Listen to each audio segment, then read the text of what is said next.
The glorious and terrible history of conquest. One name towers above all others. One warrior. One king. One legend. Alexander the Great.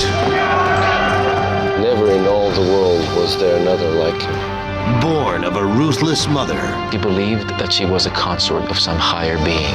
Educated by a brilliant philosopher. One of the most influential thinkers in the world, Aristotle. Driven by a domineering father.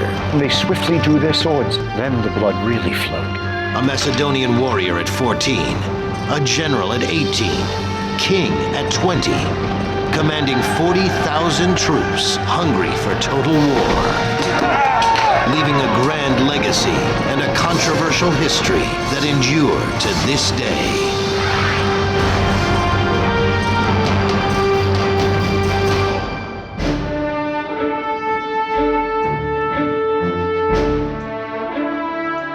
More than 2,000 years ago, this was the home of a man who many consider to be the greatest warrior in history. We are in northern Greece, at the remains of the ancient city of Pella, where once stood the palace of King Philip II of Macedon, the father of Alexander the Great. In the 4th century BC, Alexander was raised here to conquer the world.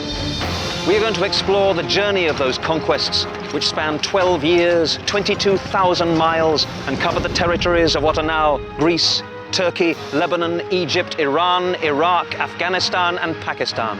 We're going to examine the complex personality of a man who may have considered himself to be a god, and yet who died a mere mortal at the age of 32.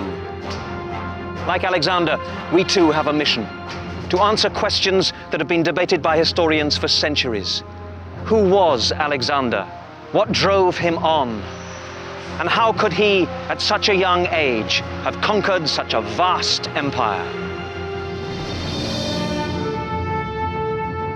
Most of what we know about Alexander the Great comes from 4 ancient historians who wrote several hundred years after Alexander died in 323 BC. They based their manuscripts on the journals of men who lived and fought alongside the legendary warrior. The historians include Arrian, a Greek author and statesman, Diodorus of Sicily, Curtius Rufus of Rome, and the Greek philosopher Plutarch, the only writer to document Alexander's boyhood and devote considerable time to analyzing his character. When a portrait painter sets out to create a likeness, he relies above all upon the face and the expression of the eyes, and pays less attention to the other parts of the body. In the same way, it is my task to dwell upon those actions which illuminate the workings of the soul. And so we begin the astonishing tale of one man whose short life of 32 years gave him historic immortality. It is 356 BC, the year of Alexander's birth. In an area of northern Greece known as Macedonia, or Macedon, King Philip II rules a population that other Greeks consider inferior. We get this impression that the Macedonians are barely literate, that they are boorish, that they are beneath the high level of culture that is exhibited by many Athenians, and furthermore that they're dangerous, as represented by the king, Philip II. But the Macedonians are very wealthy. They control areas filled with gold and silver mines. Philip exploits these riches to the fullest. He assembles, trains, and equips an army that is one of the finest in the world. The reign of Philip was a developing awful shock for them, that this disorganized Macedonian kingdom had suddenly become organized. Thanks to the mines, it had enormous economic power. But where there is power, there is also passion. In 357 BC, at age 26, Philip becomes passionately involved with a young woman named Olympias from the Greek region of Epirus. He asks her hand in marriage, and Olympias agrees, to become one of his numerous brides. He certainly did have the reputation of he married a fresh wife with every campaign he undertook.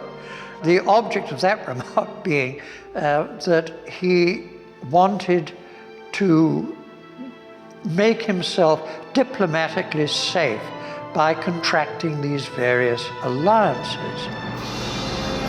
Philip is smitten with the beauty of Olympias, but he is not fully aware that she has an eccentric, wild side, associating herself with mystic cults and mythologies.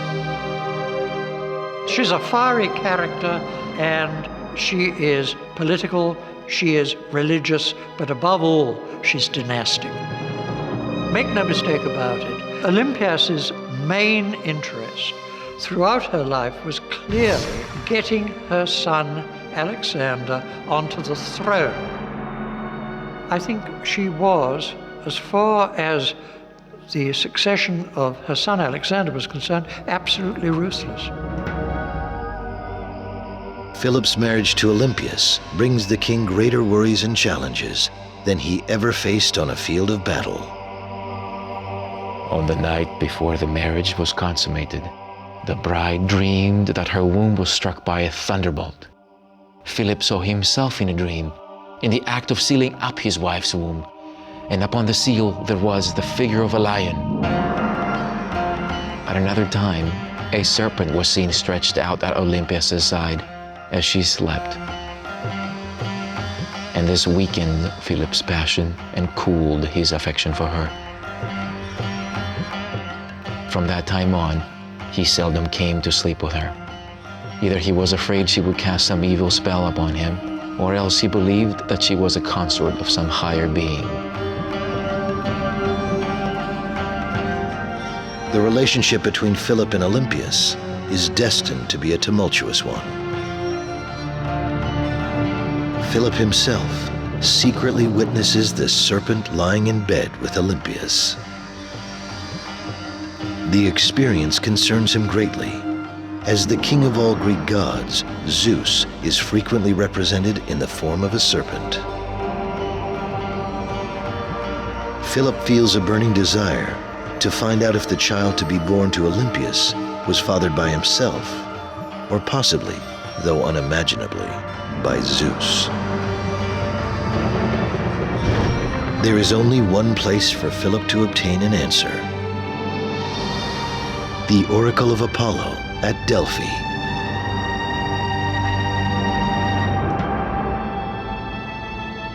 This is how Delphi appeared in the 4th century BC, a bustling center of worship, commerce, and athletic competition.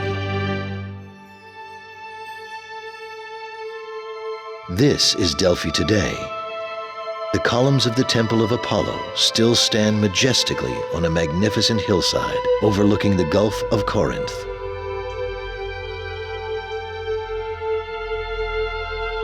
For us, when we hear the word, the Oracle of Delphi, what we understand is the place. The person is the prophet. What she told us was a prophecy. So that's the holy place that is dedicated to Apollo. And Apollo was the sun god, the god of music and poetry. On the other hand, in Delphi, Apollo could tell people the future, so he had that special charisma. Therefore, we call it an oracle. So that's the Oracle of Delphi. Inside the oracle, you can see the treasuries, the statues, the dedications, the temple. That's the most important building. Underneath was the cellar, the holy room. Aditon, there was the priestess. From there, she would tell people the future.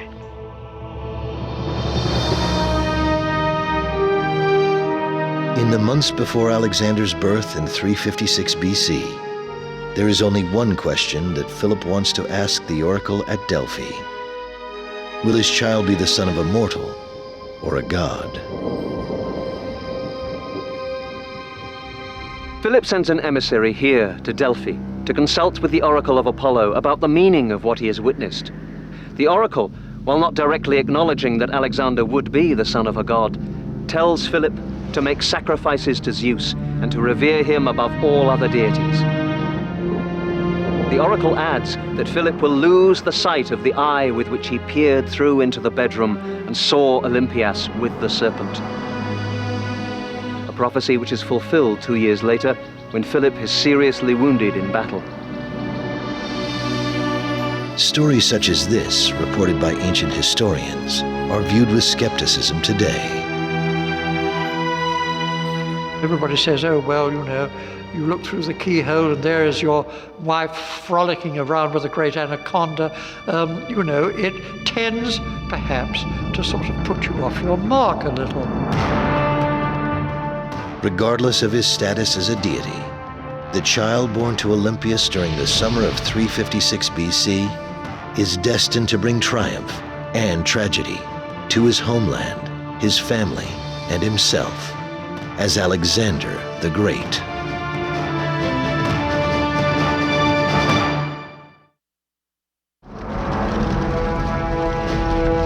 At the time of Alexander the Great's birth in 356 BC, the troops of Philip II are engaged in expanding his kingdom. 2 cities in the Macedonian region of northern Greece are prominent. Aegi, now called Vergina, is the first Macedonian capital and continues to be an active place of ancestral worship, politics, and art. Remains of a large palace still exist, as well as an outdoor theater where celebrations, performances, and athletic competitions are held. In the 4th century BC, Pella becomes the active Macedonian capital and home of King Philip II. This is where Alexander the Great grows up. He lives a life of royalty, but he is by no means a spoiled rich kid. His ambition and curiosity about the world are limitless. Alexander is a boy of incredible intellect. His favorite author is Homer, and he regularly sleeps with a copy of Homer's poems by his bedside. At Pella, he is educated in a school reserved for the children of Macedonian nobility. At this academy, he's given the finest training, academic, athletic, and military. But at the age of 13, an event occurs which convinces Philip that his son's intelligence is only surpassed by his courage. There came a day when Philonicus the Thessalian brought Philip a horse named Bucephalus, which he offered to sell for 13 talents. The king and his friends went down to the plain to watch the horse's trials and came to the conclusion that he was wild and unmanageable. Philip ordered it to be led away. But Alexander, who was standing close by, remarked, "What a horse they're losing, and all because they do not know how to handle him or dare not try." Alexander went quickly up to Bucephalus, took hold of his bridle, and turned him towards the sun, for he had noticed that the horse was shying at the sight of his own shadow. Alexander vaulted safely on his back. He urged him forward, using a commanding voice and a touch of the foot. At first, Philip and his friends held their breath and looked on in an agony of surprise until they saw Alexander ride back triumphant. His father, we're told, actually wept for joy. When Alexander had dismounted, he kissed him and said, "My boy, you must find a kingdom big enough for your ambitions. Macedonia is too small for you." Whether fact or fiction, legend has it that Bucephalus becomes Alexander's favorite horse, one he ultimately rides into battle for years to come.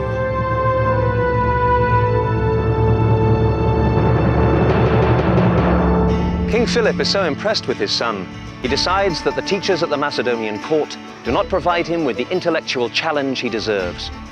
Philip brings in a new tutor, a man who has gone down in history as one of the most influential thinkers in the world, Aristotle. Philip also provides his son with a magical environment in which to learn. This is the precinct of the nymphs at Mieza, part of the legendary gardens of Midas. These streams, grottos, and shaded walks were believed to be sacred to the nymphs, mythological goddesses who were the spirits of nature. According to Plutarch, Alexander used to say that his father Philip had given him the gift of life, but Aristotle had taught him how to live well. Each day as a young teenager, Alexander would walk this path towards the cave where Aristotle teaches.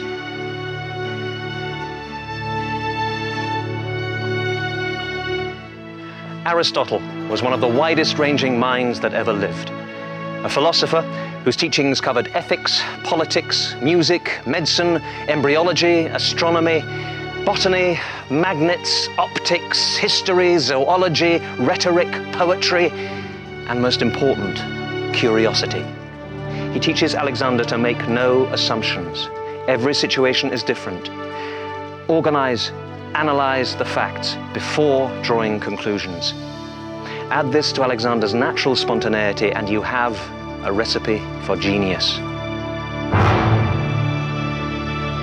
It is at this time, when Alexander moves from adolescence into manhood, that he meets Hephaestion, the son of a Macedonian nobleman. Hephaestion ultimately becomes Alexander's closest friend, and many believe an intimate companion. As Alexander was growing into a teenager, both Philip and Olympias were scared that he was growing up as what the Greeks call a guinness, which is a femme homosexual. And in order to put him right, what they both suggested was importing high-class call girls to show him what he should be up to. And it does raise the question of what do you do if you are a slightly feminine youth with an ultra-masculine, heavily bearded, militarily successful, hard-drinking, dominant alpha male father.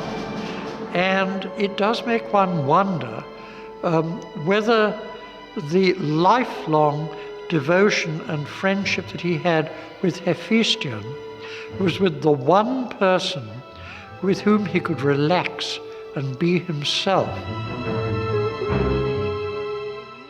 What really motivated Alexander, which is, I think, what everyone coming to grips with him has to realize, is he enjoyed the problems involved in putting together a massive army and using that massive army to gain strategic objectives. That's what turned him on. In a sort of brutal way, you could say killing other armies is what really turned him on. And for him, that was much more of a rush than the kind of rush he got from sex. It is believed that the philosophy of Aristotle, the warrior instinct of Philip, and the passion for mythology of Olympias combined to create the extraordinary human being, Alexander. He would soon have his first chance to prove himself on a battlefield, but he would also make an enemy of his own father.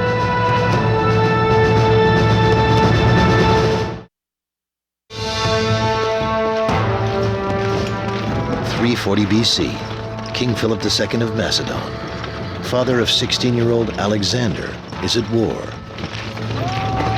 His goal, to control Greece. The Macedonian phalanx is Philip's most powerful tool of war. Highly trained soldiers carrying pikes or sarissas, marching in tight formation, a massive moving war machine, practically unstoppable. Philip adapted the formation from the traditional Greek phalanx.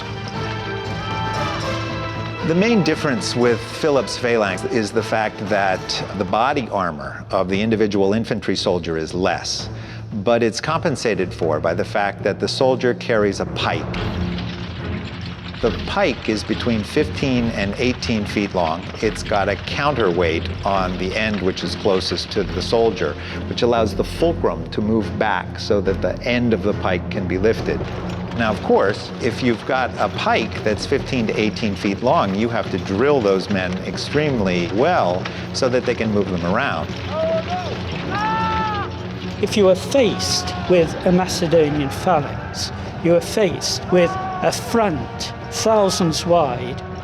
With these pikes, you had this enormous hedge of lethal steel coming at you, and you just couldn't reach the opposition with your own much shorter thrusting shields. So provided the phalanx kept level, and it could just literally walk through any opposition, which it did. By the time Alexander turns 16, Philip controls most of Greece. But when news of each additional triumph reaches Alexander, he shows no pride. Whenever he heard that Philip had captured some famous city or won an overwhelming victory, Alexander would show no pleasure at the news, but would declare to his friends, "Boys, my father will forestall me in everything. There will be nothing great or spectacular for you and for me to show to the world." Alexander had no desire to inherit a kingdom which offered him riches, luxuries, and the pleasure of the senses. His choice was a life of struggle, of wars, and of unrelenting ambition. At the ancient Macedonian capital of Aegae, in 339 BC, Alexander spends much time studying the records and accounts of his father's exploits. It is obvious to many that he grows increasingly anxious to engage in battle, and that one day he will lead his own conquests. On one occasion when Philip is away from Aegae, some ambassadors from Persia arrive. Alexander receives them in his father's place and impresses them greatly with his intelligence, his maturity, and his knowledge of politics. They come away convinced that Philip's reputation for astuteness is nothing compared to the adventurous spirit and dangerous ambitions of his son.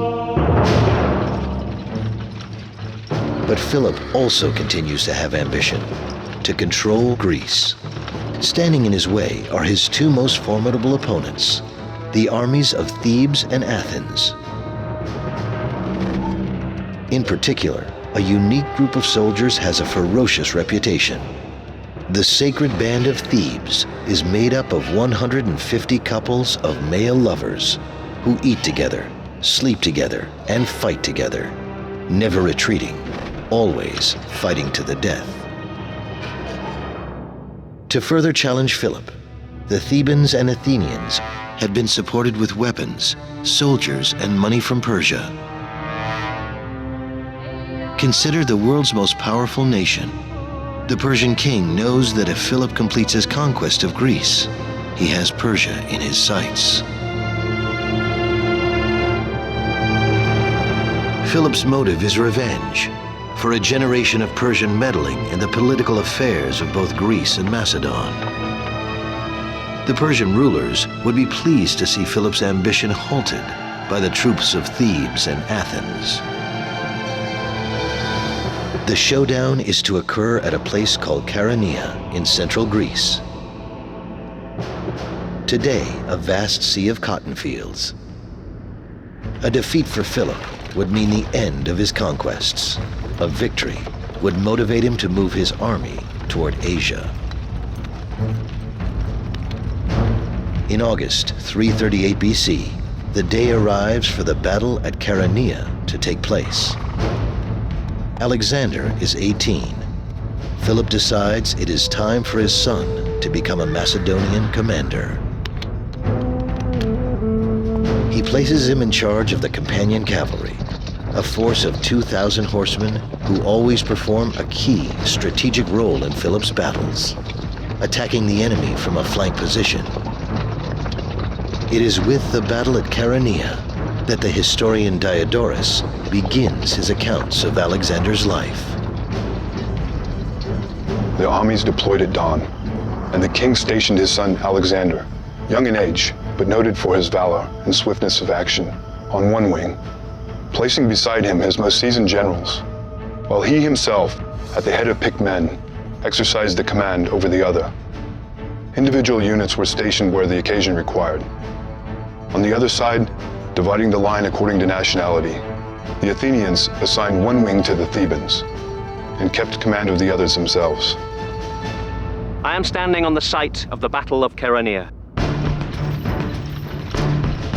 King Philip begins the battle by sending his Macedonian phalanx forward.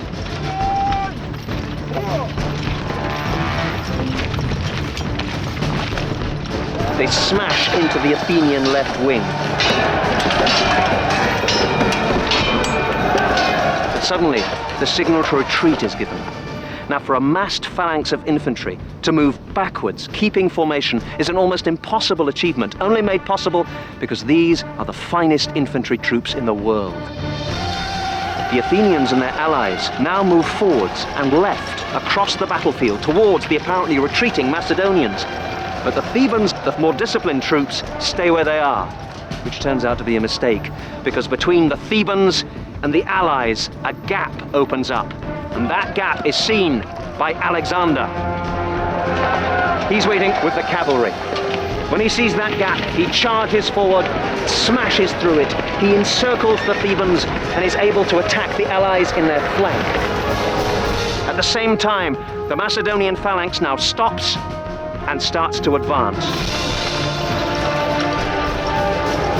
They steamroller through the Athenians, cut them down. 2,000 of them surrender. The Thebans are not so lucky.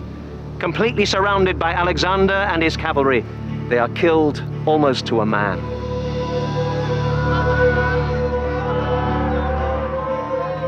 Following the bloody battle in August 338 BC, the fields of Chaeronea are filled with carnage.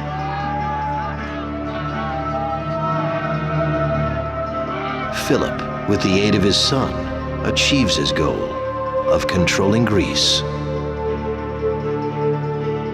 The sacred band of Thebes is buried here, underneath the statue of a lion. The Athenian dead were cremated. The Battle of Chaeronea did two things. On a personal level, it proved Alexander to be an efficient and courageous commander of what was probably the finest cavalry force the world has ever seen. Politically, it established Philip's control over Athens and most of the Greek city-states. He could afford to be generous. He offered peace and the release of all prisoners. His terms were accepted. Alexander himself was sent with an honor guard to Athens, bearing the ashes of the Athenian dead. But relations between father and son were about to change. Never again would Philip trust Alexander with so important a task. The Battle of Chaeronea could have been the beginning of a father-son Macedonian dynasty. But the future holds in store a far different fate. One that inspires not mutual respect between Philip and Alexander, but hatred and distrust.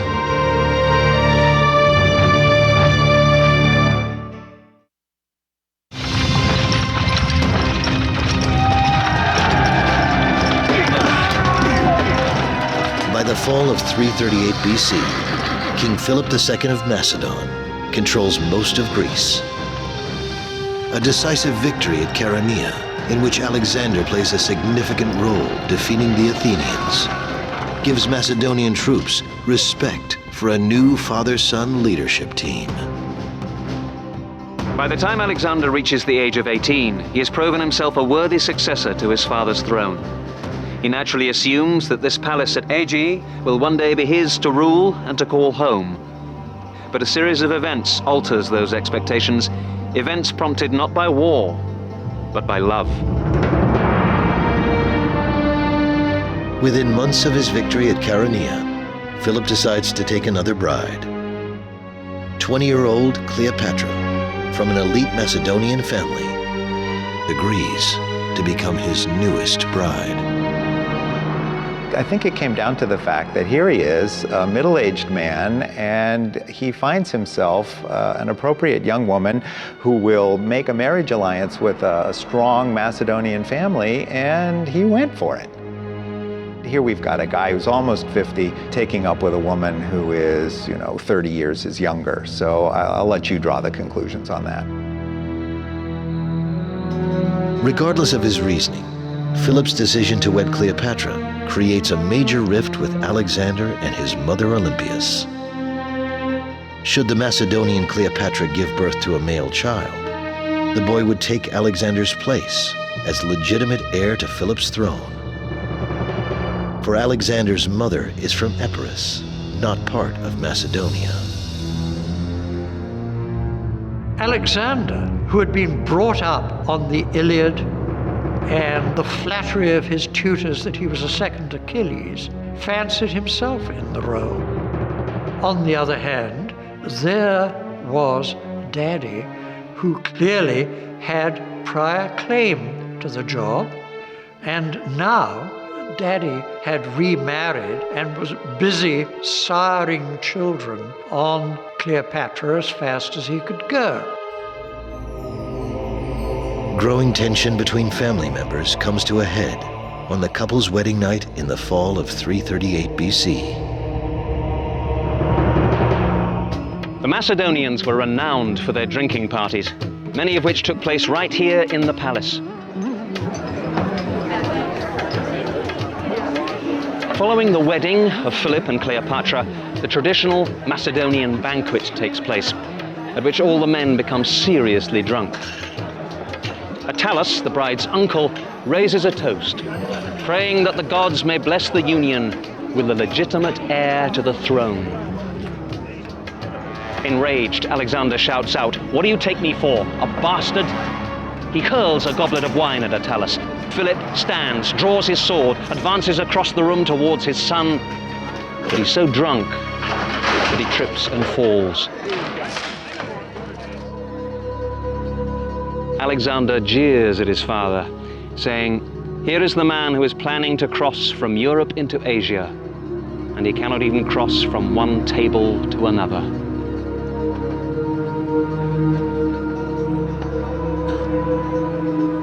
This incident devastates a father-son relationship, which took 18 years to build.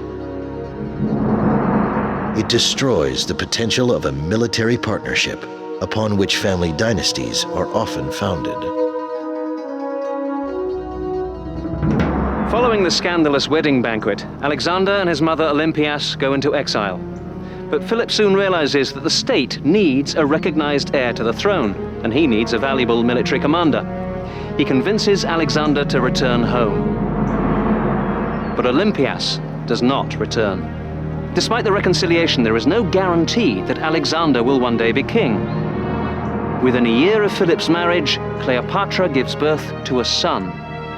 If Philip lives long enough, the throne will not go to Alexander. It will go to his half-brother, a purebred Macedonian.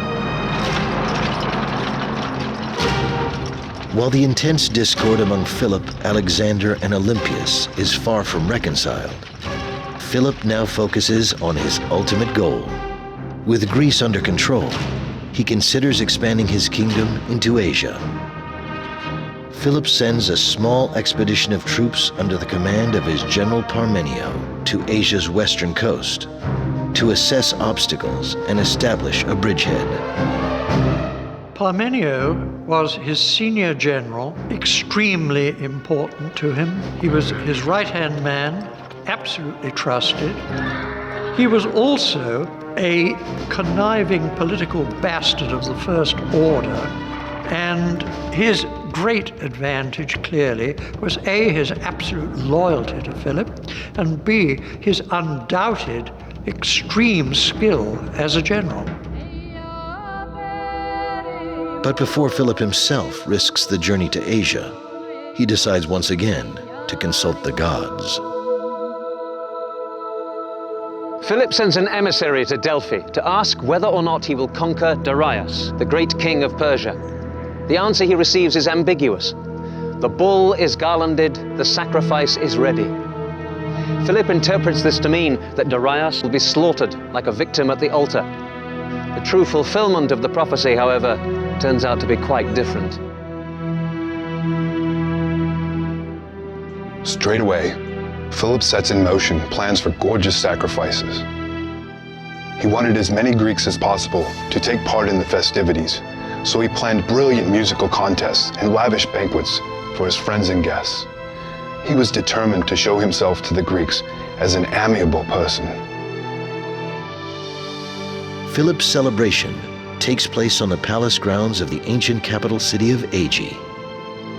It is October of 336 BC. This is the theatre in the grounds of the royal palace at Aegae. Here, thousands of Macedonians gather, together with King Philip and Alexander, for a festival in honor of the gods.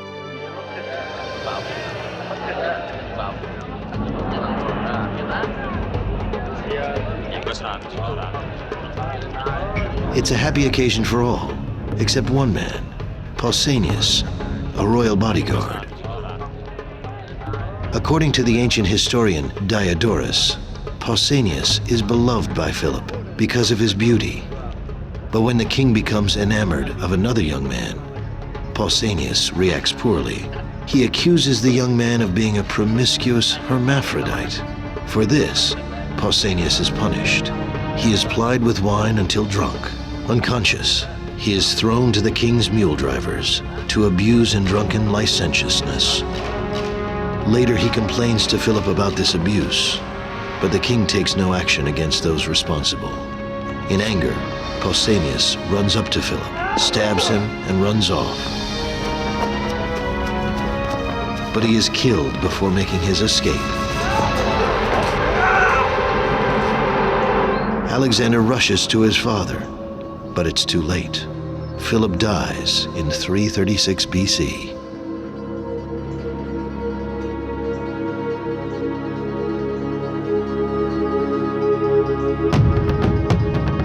Conspiracy theories are immediately considered. Could Philip's wife, Olympias, have been involved to assure her son Alexander inheriting the throne? Could Alexander himself have played a role in planning the assassination? While such issues are investigated, an even more important question of urgency must be decided. Will Greece accept Alexander as its king?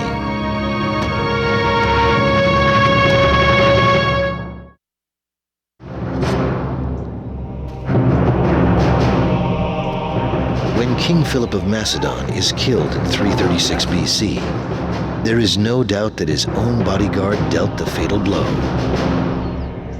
But as with modern-day murders attributed to lone assassins, questions arise about others being involved in the assassination plot. Conspiracy theories were thought of right from the beginning, particularly after Pausanias himself was very conveniently assassinated during the chase by Alexander's oldest school friends, which would have made it impossible for him to talk. The immediate suspicion fell on Olympias, and through Olympias on Alexander, and the truth we're never going to know.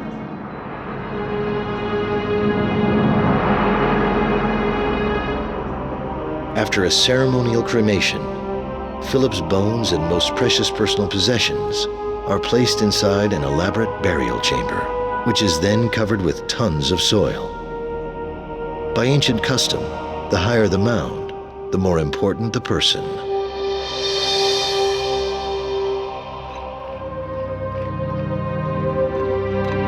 Centuries later, archaeologists would consider this fact when deciding where first to dig, in an area of Vergina, Greece, not far from the ancient royal palace at Aegi.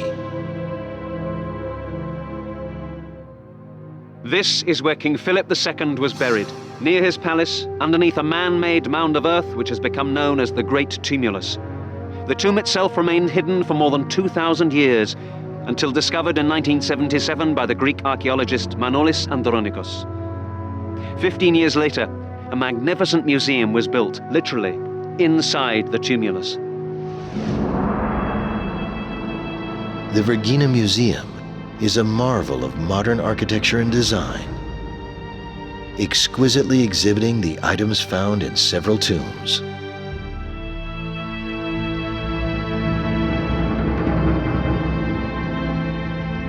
This is the burial chamber of Philip II. When I first heard of this discovery, I could hardly believe it, and nor could many archaeologists. No Macedonian tomb on this scale had ever been discovered, but here it is. The facade is designed like a temple, a marble entrance flanked by 2 half columns or pilasters. Above the entrance is a frieze with the painting of a royal hunt. Philip is depicted hunting lion, boar, and other wild animals in a Macedonian forest. Here, a young man on horseback prepares to throw his weapon. This is Alexander himself. To discover the tomb of Alexander the Great's father was remarkable enough. But what the archaeologists were not prepared for, what no one could even have imagined, was the amazing treasure that they found inside. Incredibly, the actual bones of Philip II were found inside this solid gold case. Also inside the burial chamber, his gold-leafed crown and war armor, including breastplates, helmets, and shields. Following his father's burial, Alexander immediately faces the greatest challenge of his young life, proving to the citizens of Macedonia that he deserves to be king.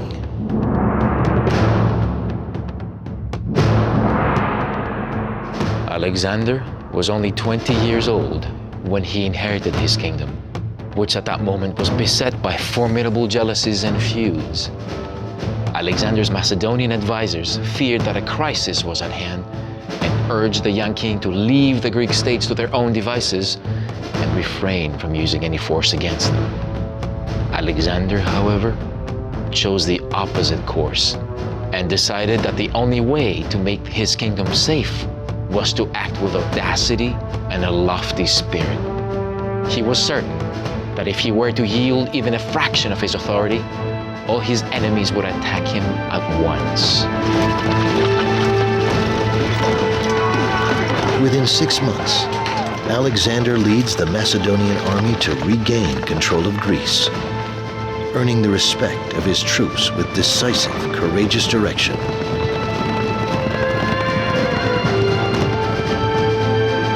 To the horror of Cleopatra, who later commits suicide, Alexander's mother Olympias orders the execution of Philip's newborn son, leaving himself as the only possible heir to the Macedonian throne.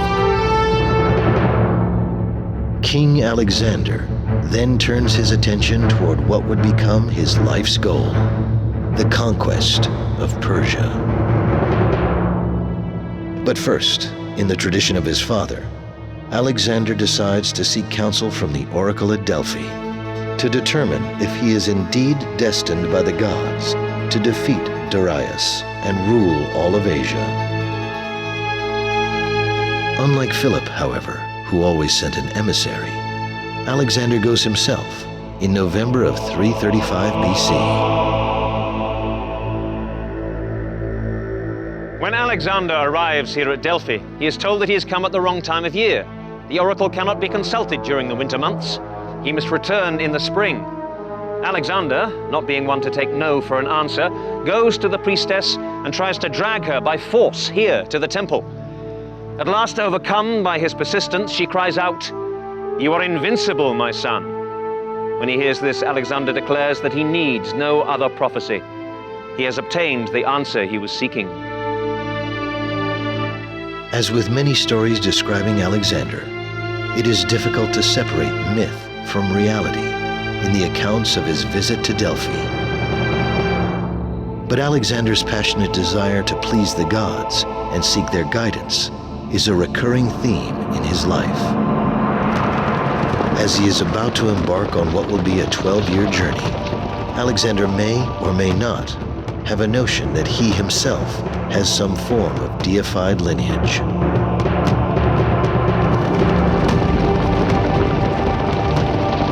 When he leaves for Asia, his mother Olympias tells him that upon his return, she will reveal an incredible secret about his life.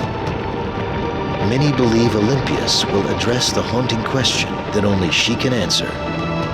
Is Alexander the son of a god, or is he a mere mortal man?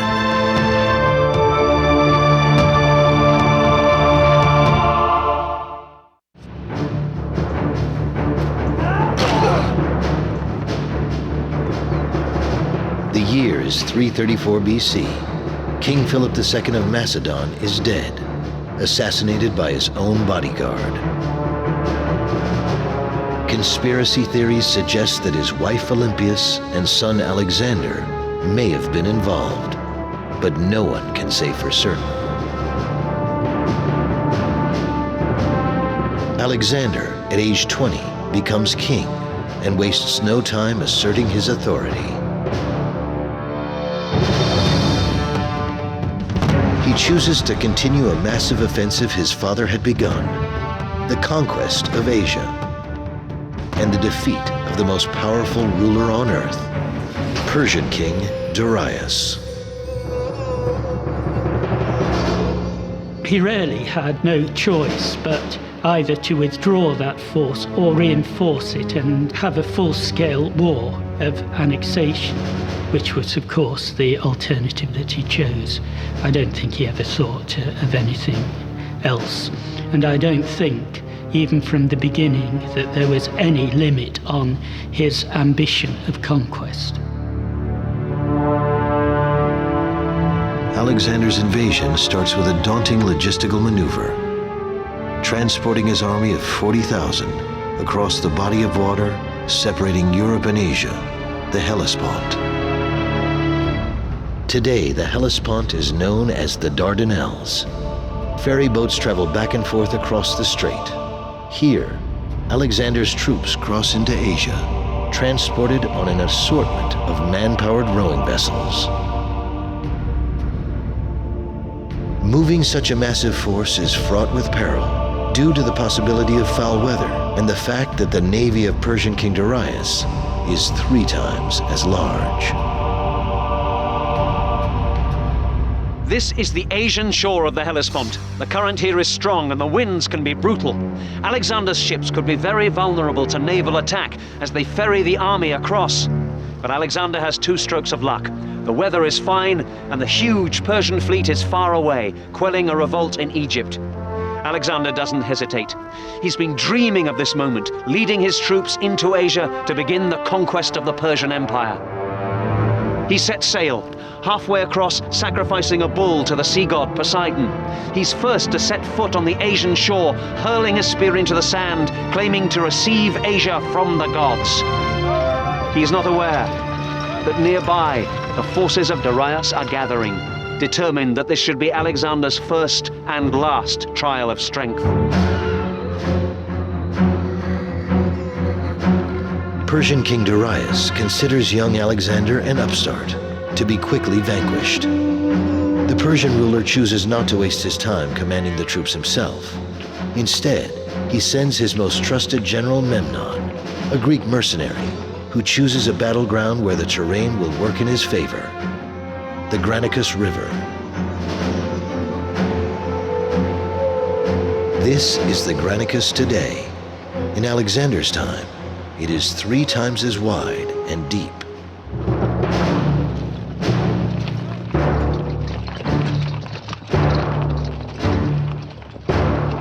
Alexander is accompanied by his own trusted advisors, military commander Parmenio, his close friend Hephaestion, and Callisthenes, a nephew of Aristotle, who serves as Alexander's personal historian. On the high opposite bank of the Granicus River, the Persian army waits, with 20,000 cavalry and 20,000 infantry, many of them Greek mercenaries. Greek author and General Arrian wrote about Alexander's first test of will. Parmenio came to Alexander and argued, "We cannot take the army across the river on a broad front. A failure in our first action will at once have serious consequences and will put at risk the result of the whole war."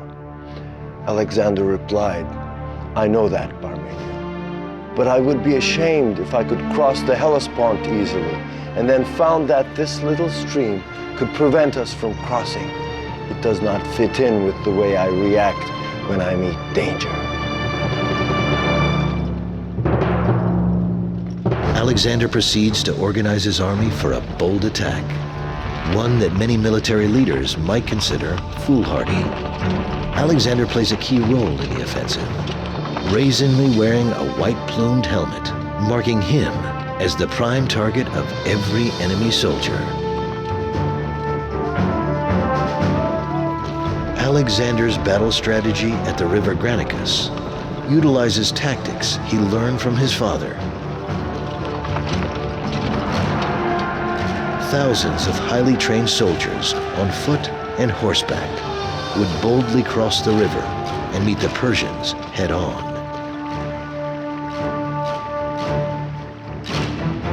Alexander would cross the river upstream, leading his companion cavalry to attack the enemy from the right flank.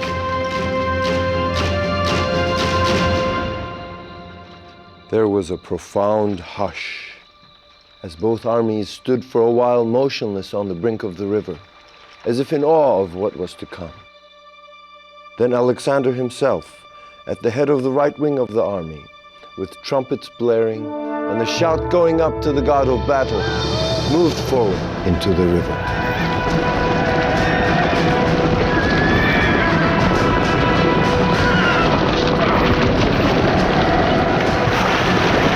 It seemed the act of a desperate madman rather than a prudent commander to charge into a swiftly flowing river which swept men off their feet and surged about them, and then to advance through a hail of missiles toward the steep bank, which was strongly defended by infantry and cavalry. But in spite of this, Alexander pressed forward.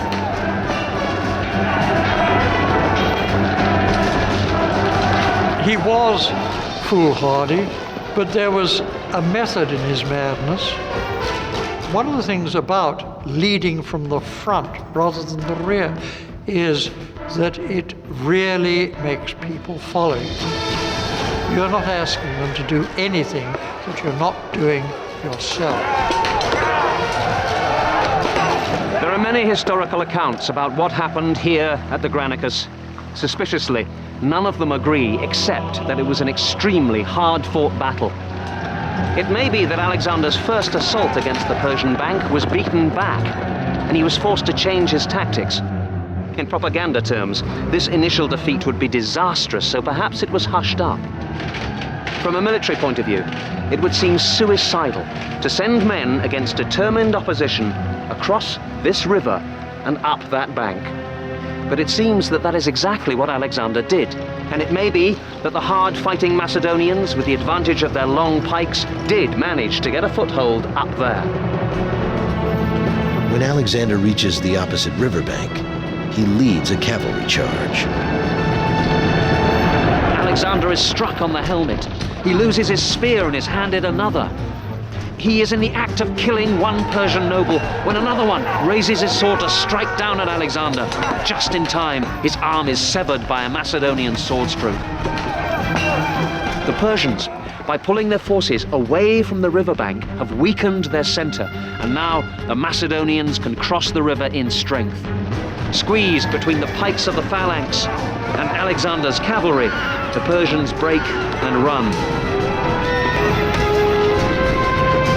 Against all odds, Alexander defeats the Persian army at Granicus.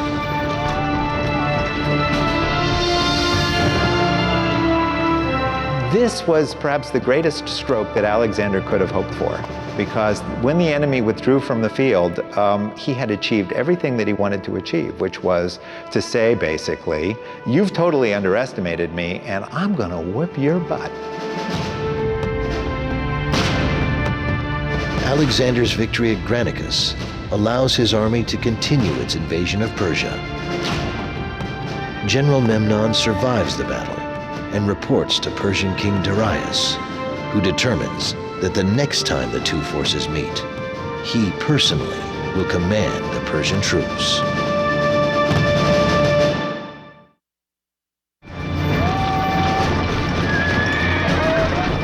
In 334 BC, having defeated Persian forces at the Granicus River and gained control over key Aegean seaports, Alexander moves his army to the city of Gordium, which offers no resistance to the powerful Macedonian army. Since 1950, Gordium has been excavated by archaeologists from the University of Pennsylvania. Walls of the city, remnants of houses, even the entrance through which Alexander once passed, have all been preserved. In Alexander's time, this great walled citadel of Gordium is a vital link on the royal road that leads deep into the heart of the Persian Empire. When the all-conquering Alexander arrives at the gates, they are thrown open to him, and he decides to wait here for reinforcements. 400 years earlier, Gordium had been the city of King Midas. Now, Alexander had been educated in the gardens of Midas, so he must have known the local legend. Gordius, Midas's father, had also come here from Macedonia, but he had arrived in an ox cart. When Gordius became king, he dedicated the ox cart here in the shrine of Zeus. Now, the shaft of the cart was connected to the yoke by a great knot, the ends of which were invisible.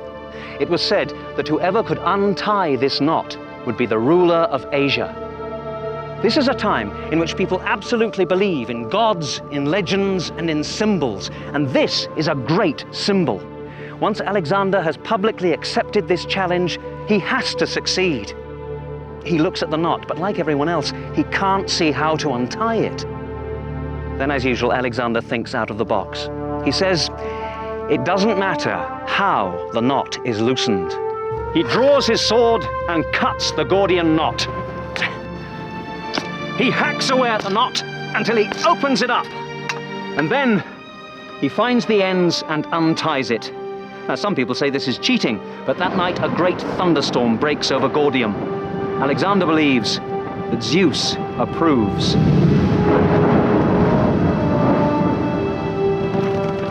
Some modern-day historians believe Alexander's experience at Gordium reflects his mastery of the art of public relations as much as his religious fervor.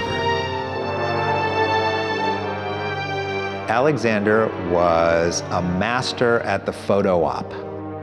When there was a time when he could use it for propaganda purposes or for PR purposes, he did it. And he used it primarily to impress his army, but also to impress the people over whom he was to rule. For Alexander's troops, there has never been a time of higher troop morale. But the most difficult tests are yet to come.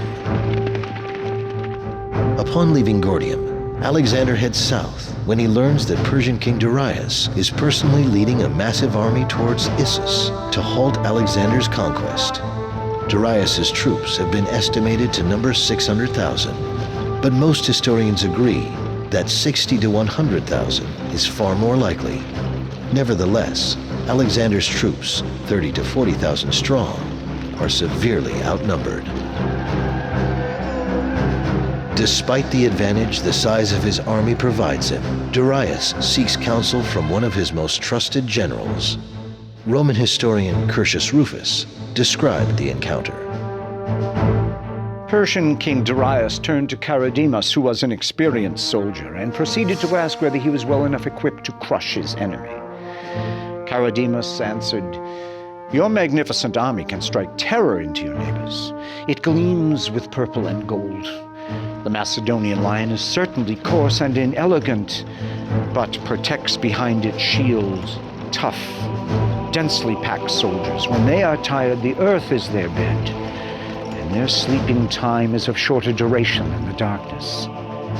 What you need is strength like theirs. Send off your gold and silver and hire soldiers." Darius, unable to take the truth, had Charidemus dragged off to execution.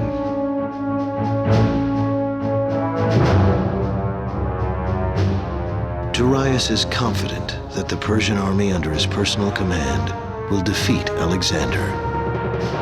But to give himself even greater advantage, Darius makes a strategic move that takes Alexander by surprise.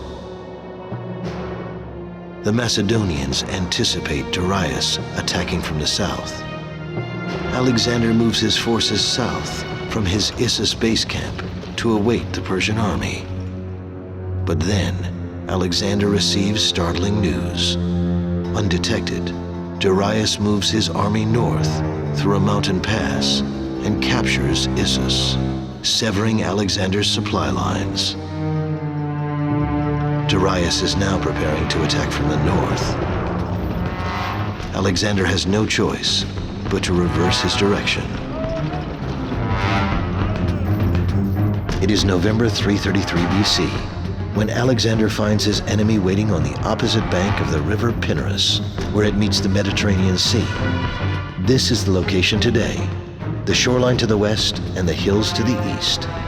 Alexander halts his army several hundred yards before the river, though Darius gave his army a great advantage by cutting off the Macedonians from their supplies. Geography is in Alexander's favor.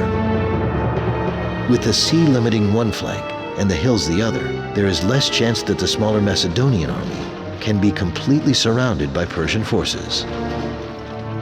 Alexander surveys the situation. A huge body of men was sighted in the distance. Alexander ordered his men to pitch camp just where they were. He was delighted that the issue would be decided there, in the pass. However, his confidence gave way to worry. Only a single night now separated him from a critical event. While his victory might be in doubt, one thing was quite certain, that he would die an honorable death, which would bring him great praise. When we consider Alexander in all his battles, one of the things obviously we have to take into account is how did he feel about it? Was he afraid? And to be honest, in just about every case, I see no evidence of any fear whatsoever. Did he have any fears? He may have had fears. Does he act like he had any fears? No. He is one of the few people that I can say in history that I have examined who acts with supreme confidence.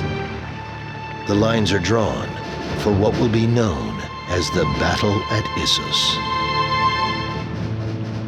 Like the Granicus River, the Pinarus now becomes the Persian army's primary defense.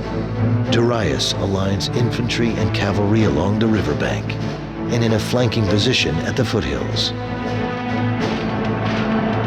Riding in his chariot, Darius takes a central position from where he can observe the action and dispatch orders. Alexander prepares to do what he does best: anticipate, react, and adapt. Darius believes that his huge force of cavalry will win the battle, so sensibly he places them here on the flat ground by the Mediterranean seashore. This is Alexander's left wing, where his Macedonian infantry are led by his trusted general Parmenio. But at the last minute, Alexander sees where the Persian blow will fall, so he reinforces this area with his allied cavalry. As Alexander's army advances, hordes of Persian cavalry strike hard. The Macedonian left wing holds, but just barely. An even more serious situation is developing further inland, at the center of the battle. The troops sent forward into the midst of the Persians were now totally surrounded. Obliged to fight hand to hand, they swiftly drew their swords. Then the blood really flowed. The two lines were so closely interlocked that they were striking each other's weapons with their own and driving their blades into their opponents' faces. Only by bringing down his opponent could each man advance. As exhausted as they were continually being met by a fresh adversary. And the wounded could not retire from the battle as on other occasions because the enemy were bearing down on them in front while their own men were pushing them from behind.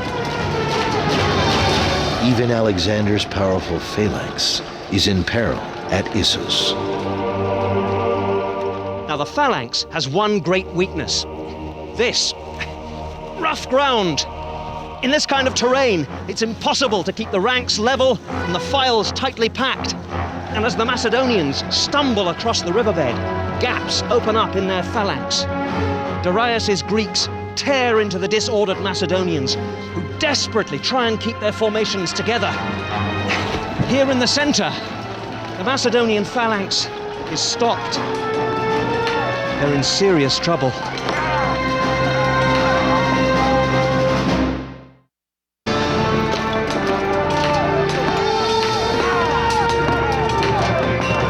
The Battle of Issus in November of 333 BC is critical to Alexander's conquest of Asia, but his army is outnumbered by the forces of Persian King Darius.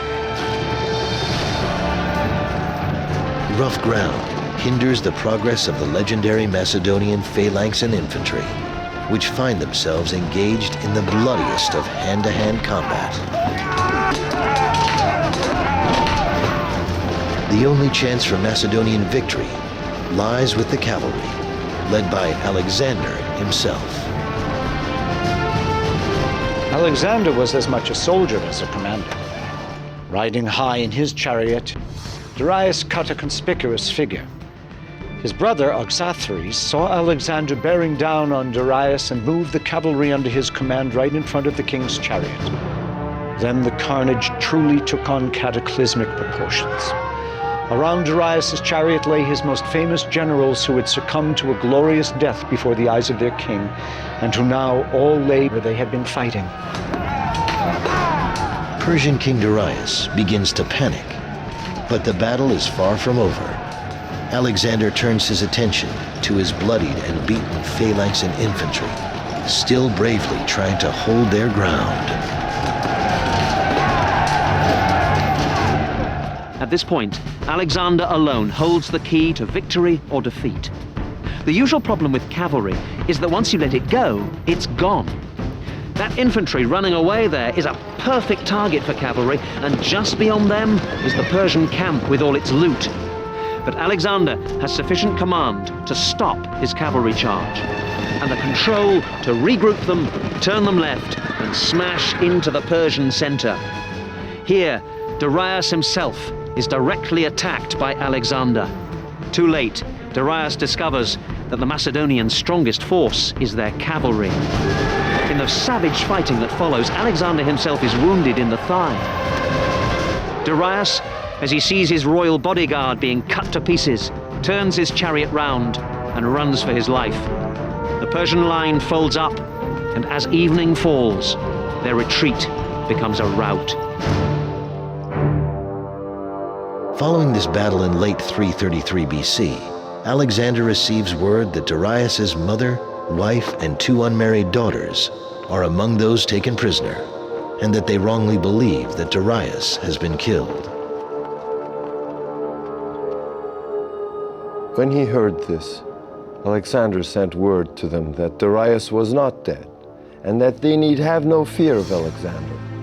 He was fighting Darius for the empire of Asia, but they should be provided with everything they had been accustomed to when Darius was king. Alexander allowed them to keep the same attendants and privileges they had previously enjoyed, and even increased their revenues.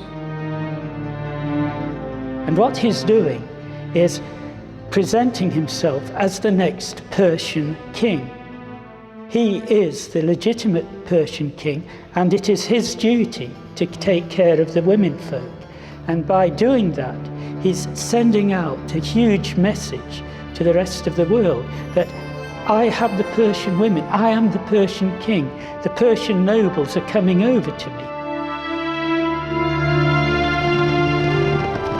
For Alexander the Great, the victory at Issus in 333 BC is a dramatic turning point. He has defeated the most powerful army in the world, led by the most powerful ruler.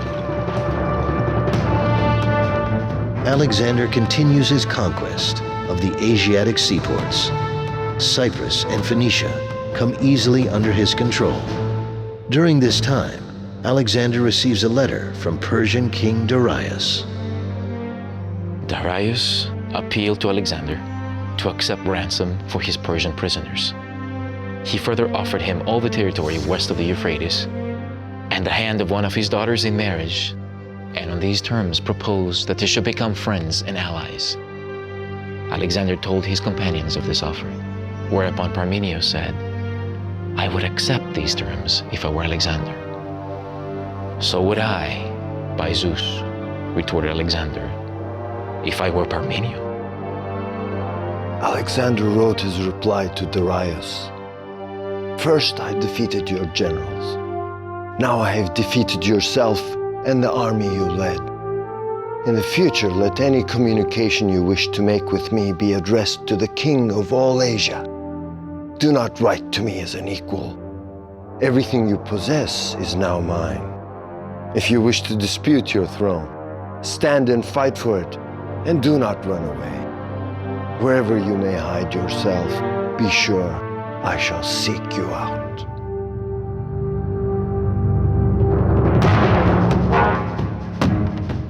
Alexander, his communications with Darius only fueling his desire for conquest, leads his army toward the naval center of Tyre.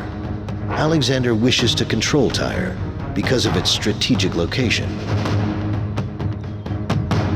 The older part of the city is on the mainland, but a half a mile offshore is a heavily walled, impregnable island, also considered part of Tyre.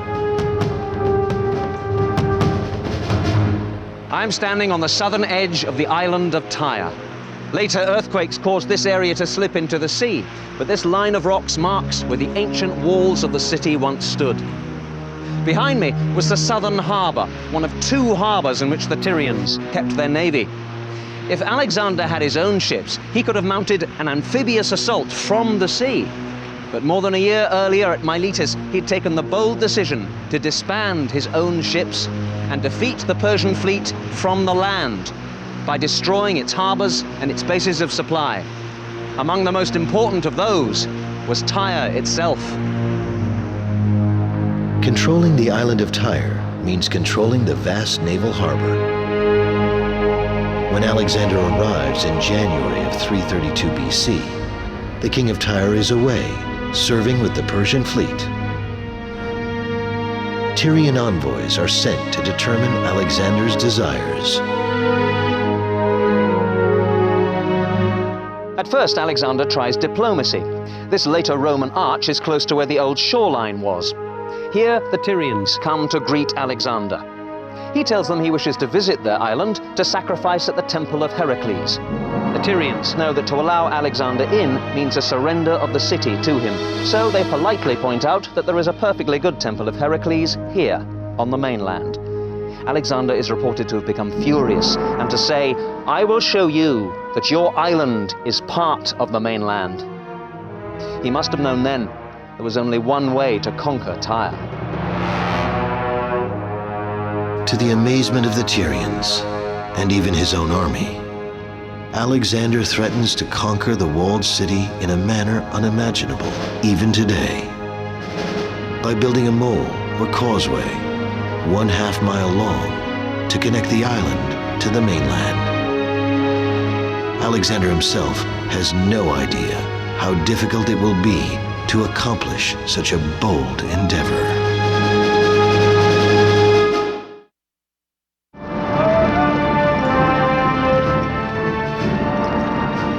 When Alexander the Great encounters unexpected resistance to his desire to conquer the walled island of Tyre, his plan of action to build a mole or causeway, allowing him to lay siege to the city, bewilders even his own men.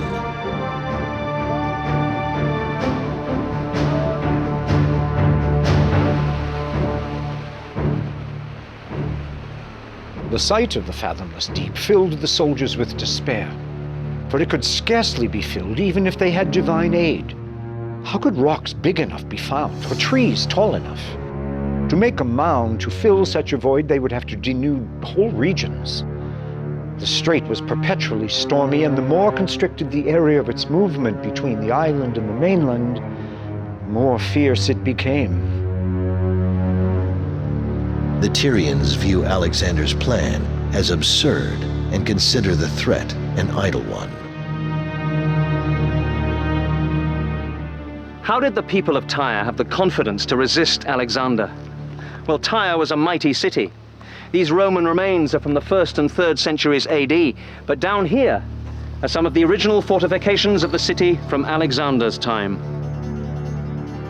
These stone blocks are around 2,500 years old. They formed part of the massive walls and towers which then surrounded the city. 300 years before Alexander's time, King Nebuchadnezzar of Babylon laid siege to this place for 13 years in succession. He failed to conquer it. So this is the outside wall. Ali Badawi is chief archaeologist at the ruins of Tyre. He explains that during Alexander's time, 2 walls, separated by approximately 6 feet of space, protected the island. The foundation for the outer wall was below sea level. They took in consideration if somebody is going to invade the island, he will try to look for a small piece of land to land the army and to start the attack on the wall. So for this reason, when they built the walls of the city, they built it just in the edge of the rock at that time. So next to it, you have just the sea. As his troops prepare to construct the mole, Alexander hopes the mere sight of his army's determination will influence the leaders of Tyre. He tries one more effort at conquest by diplomacy. Alexander sent heralds to urge the Tyrians to accept peace terms, but the latter, violating international conventions, killed them and threw their bodies into the sea. Outraged by the disgraceful murder of his men, Alexander resolved to lay siege to the city.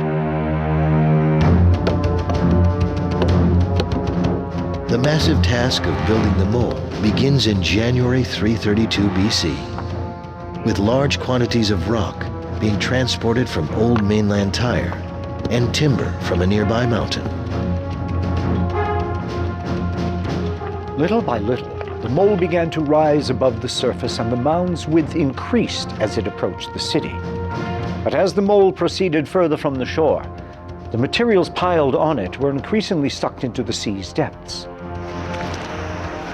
With their light skiffs, the Tyrians began to encircle the structure, attacking with missiles the men standing by the work. Alexander had hides and sheets of canvas stretched before the workmen to screen them from the missiles, and he erected 2 turrets on top of the mole from which weapons could be directed at approaching boats. As the structure of the mole finally reaches close to the walled island, the Tyrians make their boldest move. The Tyrians fill a ship with combustible material. From the bows they hang pots of what was probably naphtha, a sort of napalm of ancient times. They tow the ship towards the mole and set fire to it. The pots of naphtha burst, and the siege towers and wooden palisades catch fire. Simultaneously, they attack with small boats from both sides, killing Alexander's workers and defenders. The attack is a complete success. Alexander's mole is a pile of smoking rubble. Undaunted, Alexander sets his soldiers to work building a new mole. But he also comes to realize that Tyre can only be taken by siege, waged simultaneously from land and sea. In July 332 BC, the second mole is finally ready. So are warships obtained from nearby Cyprus.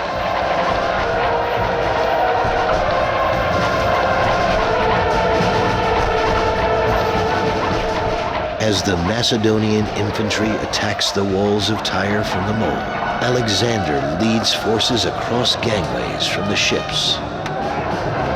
A Macedonian commander named Admetus leads the assault and pays for it with his life.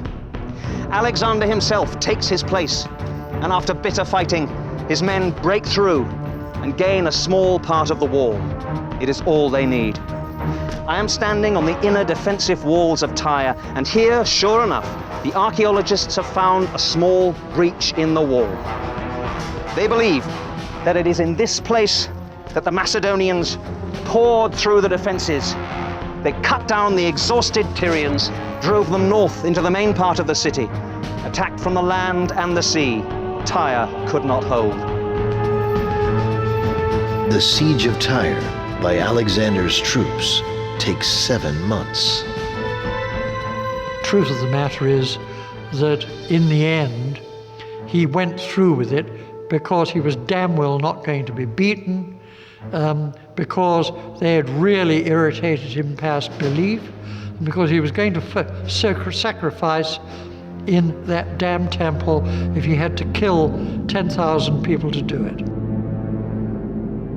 Some Tyrians made a hopeless last stand at their citadel, the Agonorium. Others fled for their lives here to the Temple of Heracles. Like most ancient sites, this one has been built over. A medieval cathedral was constructed on top of it. But down here was the old temple.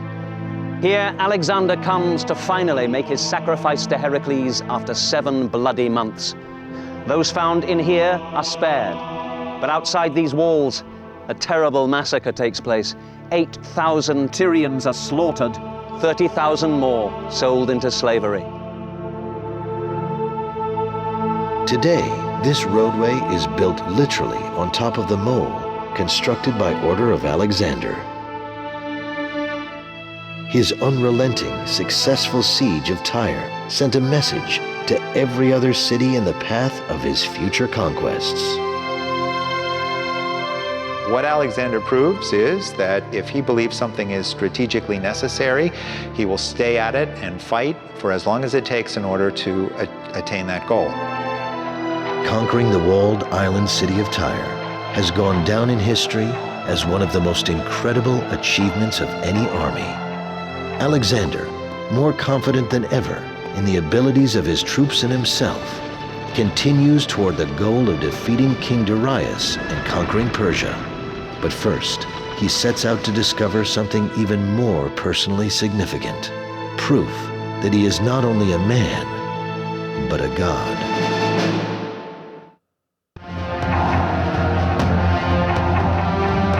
(332 BC). Following a 7-month siege, Alexander has achieved what most would consider impossible: the conquest of the walled island city of Tyre, by building not one, but 2 half-mile-long causeways.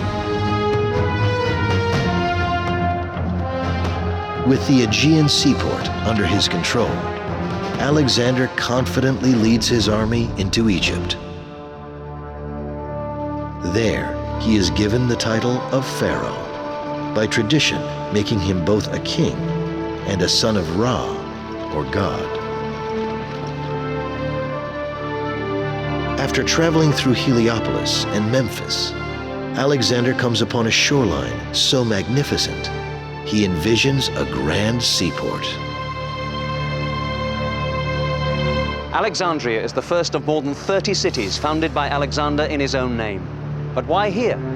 Well, it's an excellent location between Lake Mareotis and the Mediterranean Sea. It has a mild, healthy climate and an excellent natural harbor, deep and well sheltered, further improved when Alexander commands the offshore island of Pharos to be connected to the mainland by a mole. Alexandria would be the new emporium for the world's trade, a cornerstone for Alexander's empire and a crossroads of the ancient world. Today, the population of Alexandria is approximately 4 million. 80% of Egypt's imports and exports move through its harbors. To many, building such a city would be an achievement of a lifetime. But for Alexander the Great, it is merely a brief distraction from greater priorities. One of those is a visit to the temple of the god Ammon at the desert oasis of Siwa. While Alexander was in Egypt, the entire resources of the greatest empire on earth were mobilizing to fight him. He had to get back to war, to defeat the Persians before their vast armies cut him off from Macedonia. But at this crucial moment, he chose to spend 6 weeks traveling through the Sahara Desert. The journey was a spiritual preparation for what was perhaps the greatest religious experience of Alexander's life, and it was a journey that nearly killed him. When Alexander came to the desert, he began to cross a country covered with an infinite expanse of sand. In 4 days, their water had given out, and they suffered from fearful thirst. All fell into despair.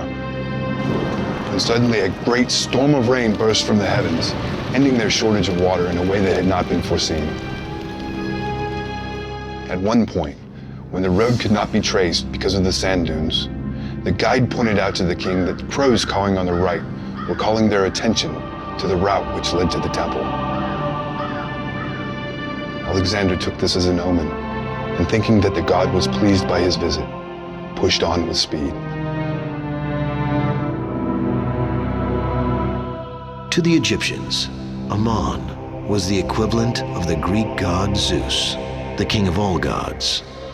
Frequently, the deity would be addressed using both names, Zeus Ammon. Alexander has a burning desire to find out from the oracle at Siwa if he is a son of God. Today, the remains of the temple still stand at Siwa Oasis. Alexander and his companions climbed up into the temple, and it was here on these steps that the high priest greeted Alexander with a slip of the tongue. He meant to say, "O Pai Dion, O my son." But his Greek wasn't up to much, and what the Macedonians heard him say was, "O Pai Dios, O son of Zeus." Now for Alexander, that was quite a good start. The sayings of the oracle were usually delivered in this courtyard, but Alexander was too important a guest for a public show. Besides, he had some very private questions, so he alone was allowed to question the god directly and enter the inner chamber.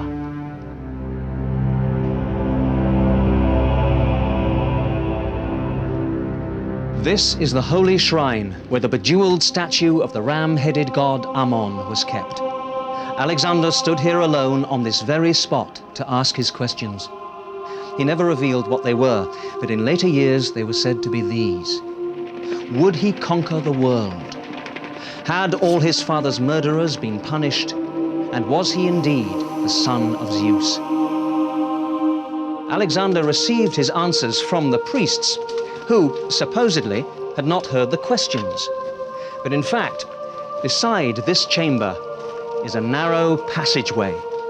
Here, the priests could listen in and then appear to give the gods answers. Now, it's easy for us to mock this as a fraud, but remember, oracles don't last for 2,000 years unless they're pretty accurate. The answers that Alexander received were these. Yes, he would conquer the world.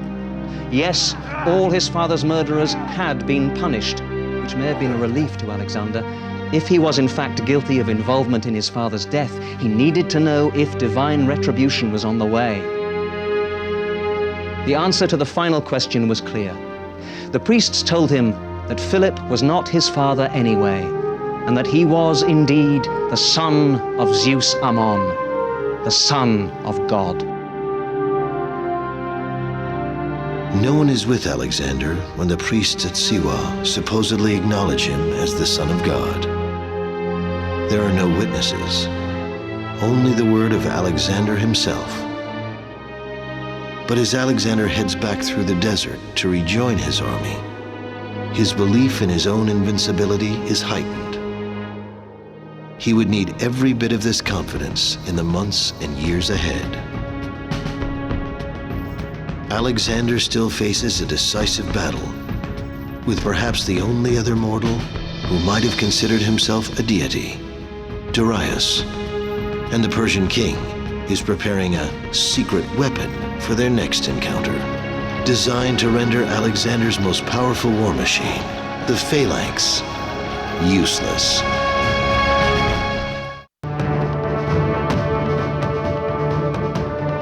Fall 331 BC. Despite dramatic victories at the Granicus River, Issus, and Tyre, Alexander the Great realizes he can never claim to rule Asia if King Darius remains free. And Darius realizes he will never retain control of Asia without defeating Alexander. The two commanders know an ultimate showdown must take place. Darius chooses the location, camping his forces at the river Bomelos, near the village of Gaugamela. None of Alexander's battles is better documented by ancient historians than the Battle of Gaugamela.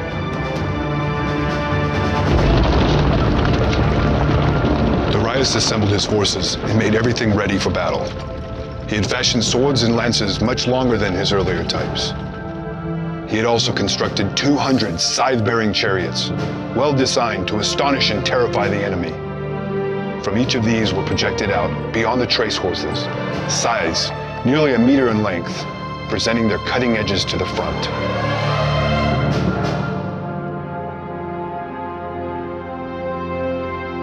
The night before the battle, several miles of rolling hills separate the two armies. Alexander's chief general Parmenio and several of his most prominent officers move forward to survey the enemy position. They were filled with amazement at the sight and remarked to one another that it would have been a very difficult task to defeat an enemy of such strength by engaging him by day. They therefore went to Alexander to persuade him to attack by night, so as to conceal from his men the most terrifying element in the coming struggle, that is, the odds against them. It was then that Alexander gave him his celebrated answer: "I will not steal my victory." He was determined that if Darius were defeated, he should have no cause to summon up courage for another attempt. He was not to be allowed to blame darkness and night for his failure on this occasion, as at Issus he had blamed the narrow mountain passes and the sea.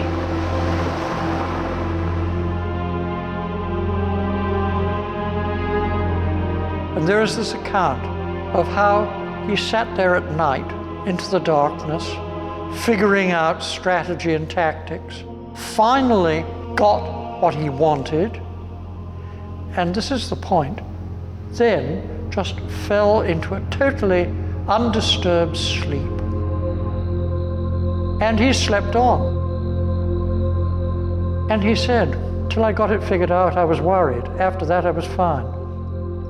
The army got up in the morning, the valley was sounded. Alexander slept on like a baby until finally his staff officers had to wake him. At this point, Alexander gives his troops the pep talk of their lives, confidently telling them that this battle would decide who would rule the continent of Asia. On the other side of the battlefield, the Persian king Darius is giving a speech of his own. But his mood is more of desperation than of confidence. He tells his troops, "Today will consolidate or terminate an empire greater than any age has seen. Now, it is not glory for which you must fight, it is survival. Our backs are to the wall. I beg you by our country's gods, deliver the Persian people and its honor from the depths of disgrace."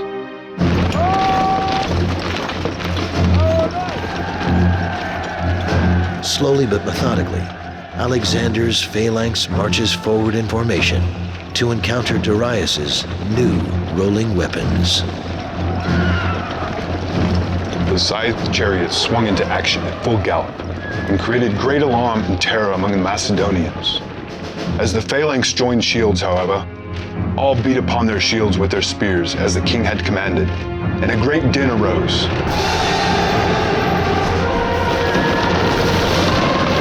In some instances, the horses were killed by javelin casts, and in others they rode through and escaped. But some of them, using the full force of their momentum and applying their steel blades actively, wrought death among the Macedonians in many and various forms. They severed the arms of many, shields and all, and in no small number of cases, cut through necks and sent heads tumbling to the ground with the eyes still open and the expression of the countenance unchanged. And in other cases, they sliced through ribs with mortal gashes and inflicted a quick death. Facing a king and his army, fighting with superhuman strength and passion to retain control of Asia, Alexander's soldiers find themselves, for the first time, struggling not to win, but simply to survive. The situation looks horribly bleak for the Macedonian general Parmenio, who heroically attempts to maintain order in a valiant struggle with his infantry. He realizes there is only one person who has the capacity to turn the tide of battle: Alexander himself. But Alexander is preoccupied, personally fighting his way toward the chariot bearing King Darius. Alexander has sighted his adversary through the ranks of cavalry, who were closely massed to guard the lofty chariot in which he stood. The bravest stood fast and were slaughtered in front of their king. They fell upon one another in heaps. As for Darius, all the horrors of the battle were now before his eyes. It had become difficult to turn his chariot around and drive it away, since the wheels were encumbered and entangled with bodies. The king abandoned his chariot and his armor, mounted a mare and rode away. It is believed that he would not have escaped at the moment had not Parmenius sent another party of horsemen, begging Alexander to come to his rescue. When this news was brought to Alexander, he turned back again from further pursuit, and wheeling round with the companion cavalry, led them with great speed against the right wing of Darius' horsemen. Then ensued the most obstinately contested cavalry fight in the whole engagement. Here about 60 of Alexander's companions fell, but Darius' troops were overcome by Alexander, and as many of them as could force their way through his ranks fled with all their might.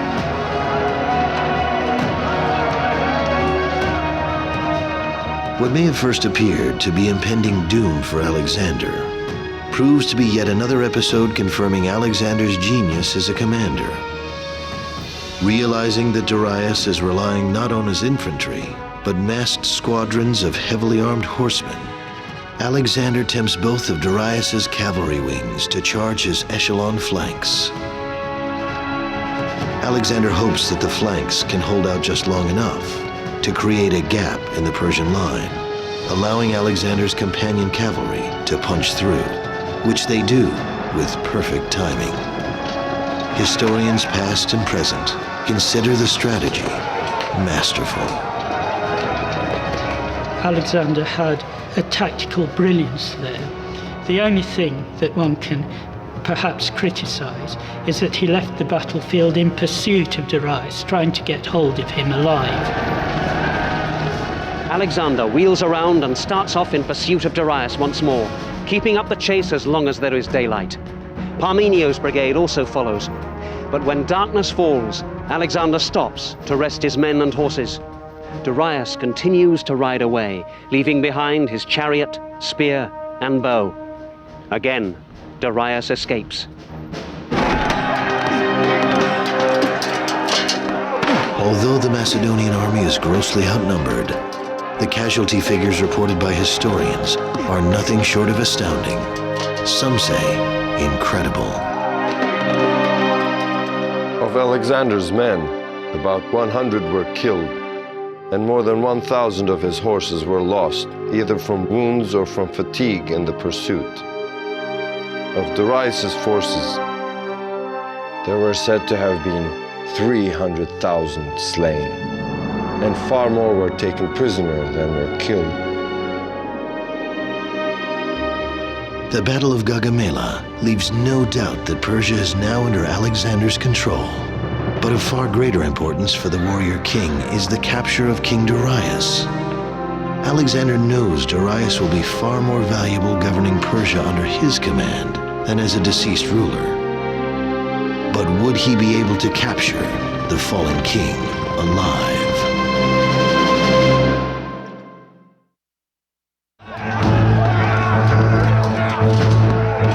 Alexander's victory at the Battle of Gaugamela is viewed by many as the most significant triumph in his conquest of Asia.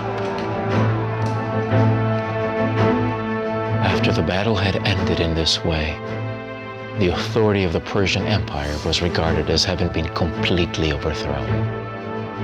Alexander was proclaimed King of Asia, and after offering splendid sacrifices to the gods, he proceeded to reward his friends with riches, estates, and governorships.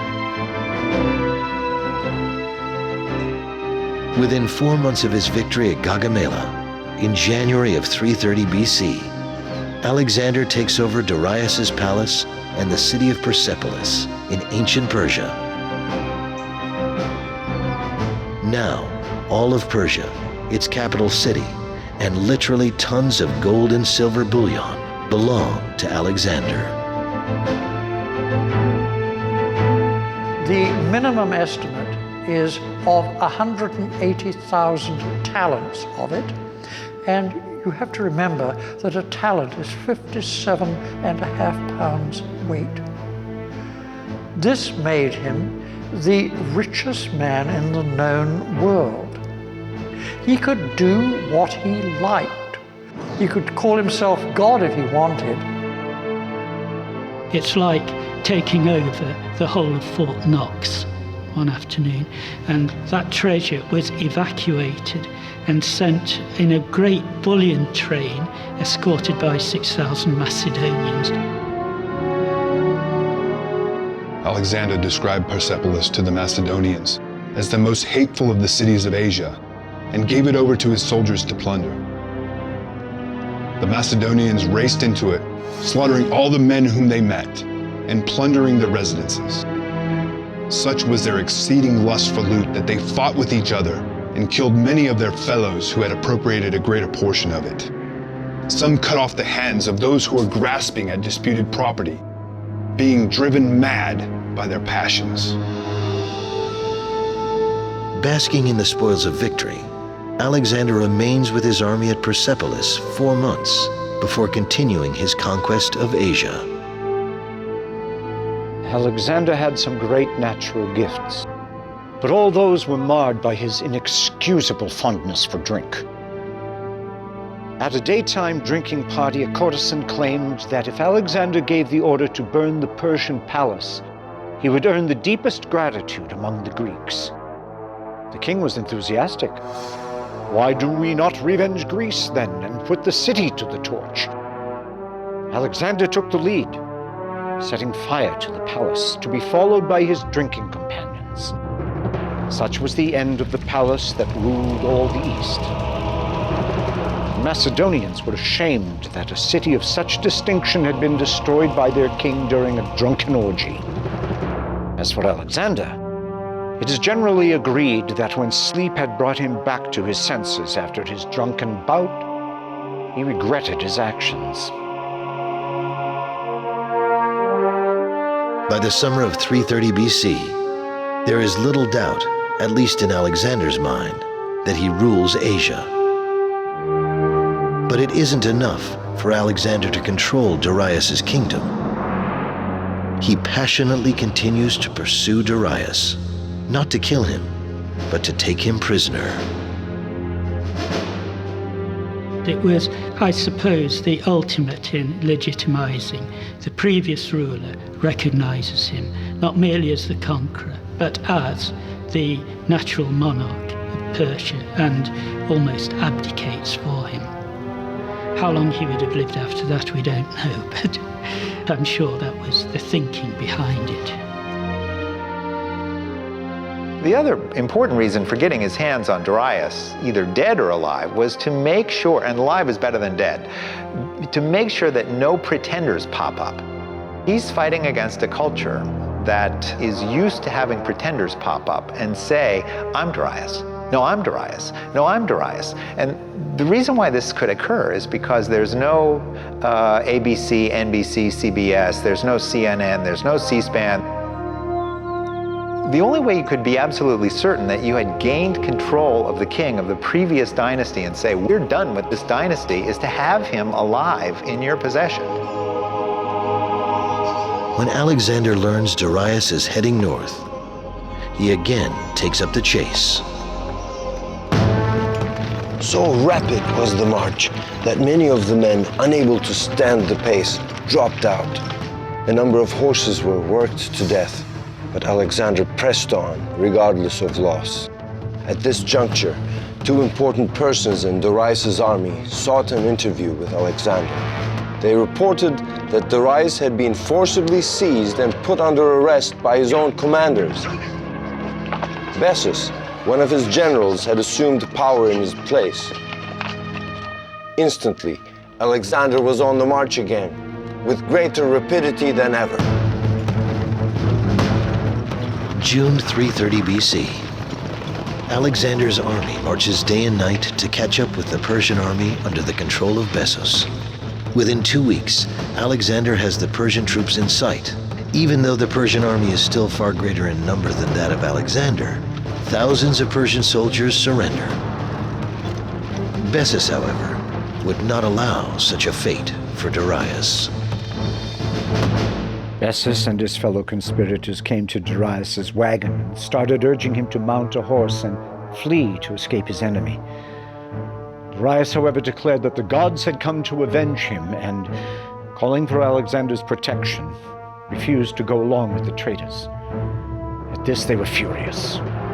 They hurled their spears at the king and left him there, run through many times. They also maimed his animals to prevent them advancing any further. Deprived of their leaders, the barbarians scattered wherever hope or panic directed them. With the great and powerful Darius lying severely wounded, only time would dictate whether Alexander would be able to capture him alive.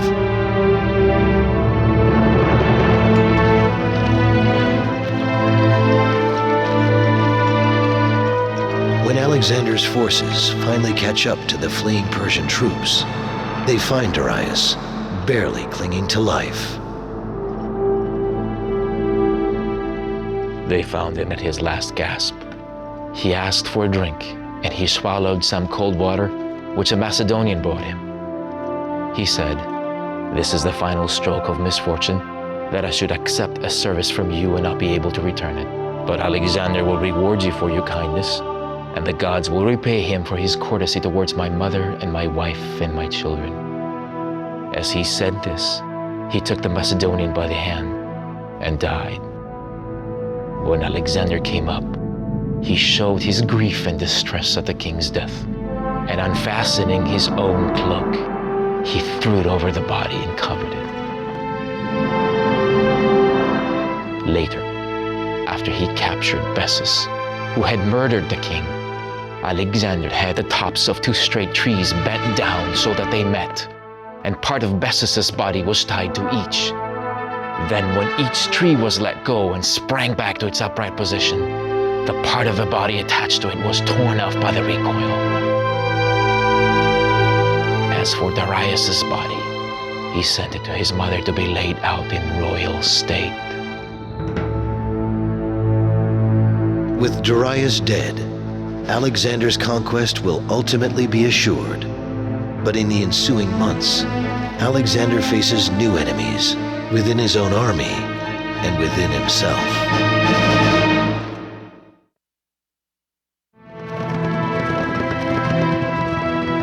With Persia under Alexander's control and King Darius dead, the mission of Alexander the Great is essentially complete. But Alexander now faces new dilemmas, far more complex than waging war. It's very revealing that it's after Gaugamela that the restlessness among the troops really begins to start, on the very reasonable basis that, look, we've done what we were set out to do. We have destroyed the control of the Persian Empire. We've done it. Now let's go home. At this time, Alexander becomes acutely aware of potential threats to his power. Among the Macedonians at this time, few men enjoyed a more prominent position than Philotas, the son of Parmenio. When Darius had been defeated, a beautiful Greek girl named Antigone was handed over to Philotas. He confided to her that all the greatest achievements in this campaign had been the work of his father and himself. Antigone repeated these remarks privately to Alexander. Once the king had begun to listen to these insinuations, Philotas's enemies brought innumerable accusations against him, including conspiracy. Philotas was executed, and immediately afterwards, Alexander had Parmenio put to death as well.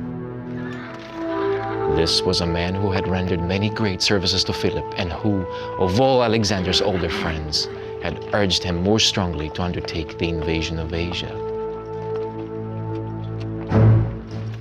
It is now widely believed that Alexander always had concerns about the loyalty of Parmenio and his son Philotas. For all practical purposes, the account given to him by Antigone gives Alexander the opportunity to take strong action he may have been considering for years. In October 330 BC, Alexander makes his close friend Hephaestion joint commander of the companion cavalry. The Macedonian army, now on the march for more than 7 years, moves towards India, and Alexander's erratic behavior continues. In 327 BC, at the age of 29, Alexander does something that is so out of character, it shocks even his closest associates, particularly his lifelong male companion and rumored lover, Hephaestion. Alexander takes a wife. This is Roxane, the beautiful daughter of Oxyates, a baron whose mountain stronghold of the Sogdian rocks has been captured by Alexander. But why does Alexander marry? Well, it's a good political alliance with the local nobility, and there's a chance of producing a legitimate heir for his vast empire. But some ancient historians write that Alexander may indeed have had genuine romantic feelings for Roxane. Men who took part in the campaign used to say she was the loveliest woman they had seen in Asia. Alexander fell in love with her at sight, but captive though she was, he refused, for all his passion, to force her to his will, and condescended to marry her. Alexander confounds his associates even further when he decides that those under his rule should honor an ancient Persian tradition. For the ruler of the Persian Empire, it was essential to be seen to receive proskynesis from his subjects. Now, for the Persians, this is a matter of respect, a simple kiss of the hand. It could be combined with a bow, or with kneeling, or even prostration, face down on the ground. But for the Greeks, this gesture is a form of worship exclusively reserved for the gods. Alexander's command is hotly contested by his followers, and Callisthenes, his official historian, refuses to do it. He speaks boldly to his longtime friend. You should remember Greece. For her sake you undertook this expedition into Asia. When you return home, will you force the Greeks, the greatest freedom lovers of all, to bow down before you? From this point, Callisthenes loses the favor of Alexander, and as so many have discovered before him, that can be a tragic mistake. Alexander orders Callisthenes, his own historian, to be executed. All it meant to Alexander was that here was this damned intellectual who'd served his purpose and was now becoming a nuisance and was therefore expendable. And being expendable, he was thereupon expended. Alexander's desire to pursue Persian tradition slowly evolves into a life of hedonism. He clearly saw himself as a god, and he was being treated as a god. People have been reluctant to believe this because they think of Alexander through modern lenses. No one these days thinks of himself as a god unless he's nuts. But what of Alexander? Alexander now began to imitate the Persian luxury. He dressed himself in a white robe and a Persian sash. He added concubines to his retinue in the manner of Darius, in numbering not less than the days of the year and outstanding in beauty. Each night, these paraded about the couch of the king, so that he might select the one with whom he would lie that night.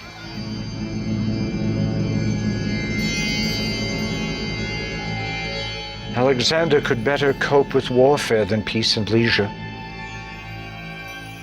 As soon as he was free of these worries that beset him, he yielded to dissipation, and the man whom the arms of Persia had failed to crush fell before its vices. There were parties early in the day, drinking and mad revelry throughout the night. It was a general decline into the ways of the foreigner.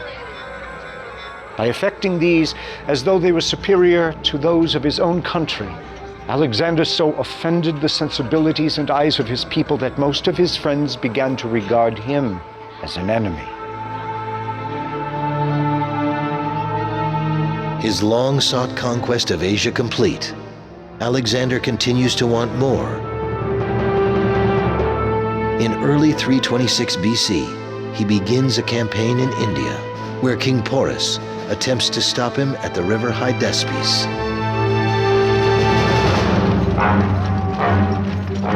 Alexander's forces find themselves fighting an enemy not riding just horses, but elephants. While the Macedonians prevail, the contest is the most difficult they have fought. A consequence of this battle with Porus was that it blunted the edge of the Macedonians' courage and made them determined not to advance any further into India. At first, Alexander was so overcome with disappointment and anger that he shut himself up and lay prostrate in his tent. His soldiers crowded round the entrance and pleaded with him, uttering loud cries and lamentations, until finally he relented and gave orders to break camp. Alexander was now eager to see the outer ocean.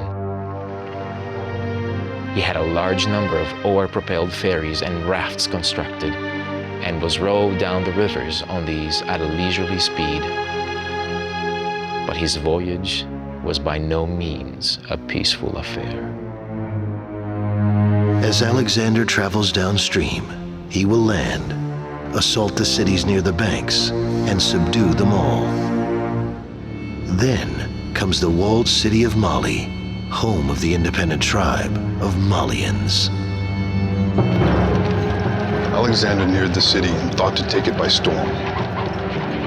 One of the seers came to him and reported that there had been revealed to him a great danger which would come to the king from a wound in the course of the operation. He begged Alexander to leave the city alone for the present and to turn his mind to other activities. The king scolded him for dampening the enthusiasm of the soldiers, and then, disposing his army for the attack, led the way in person to the city, eager to reduce it by force.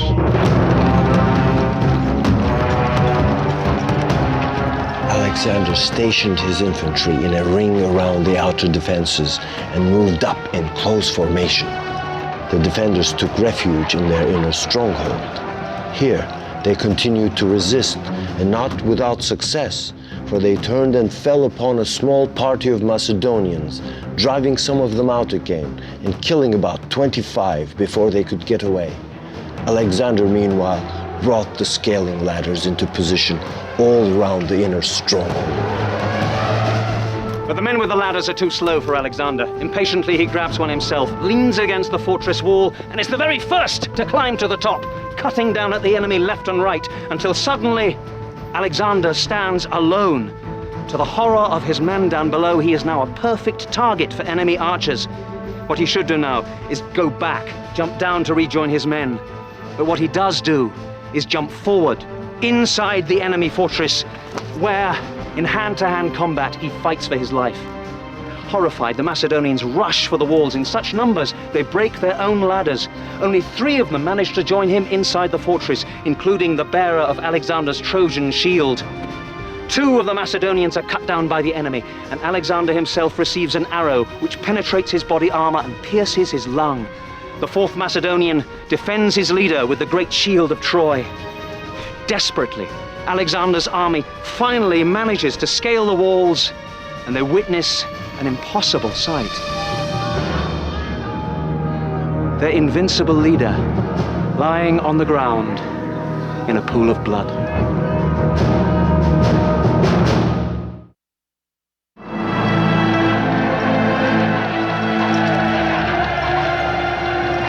For Alexander, leading the charge to take on the enemy at Mali in 326 BC is nothing new. The wound he receives is but one of several he suffers on the fields of battle.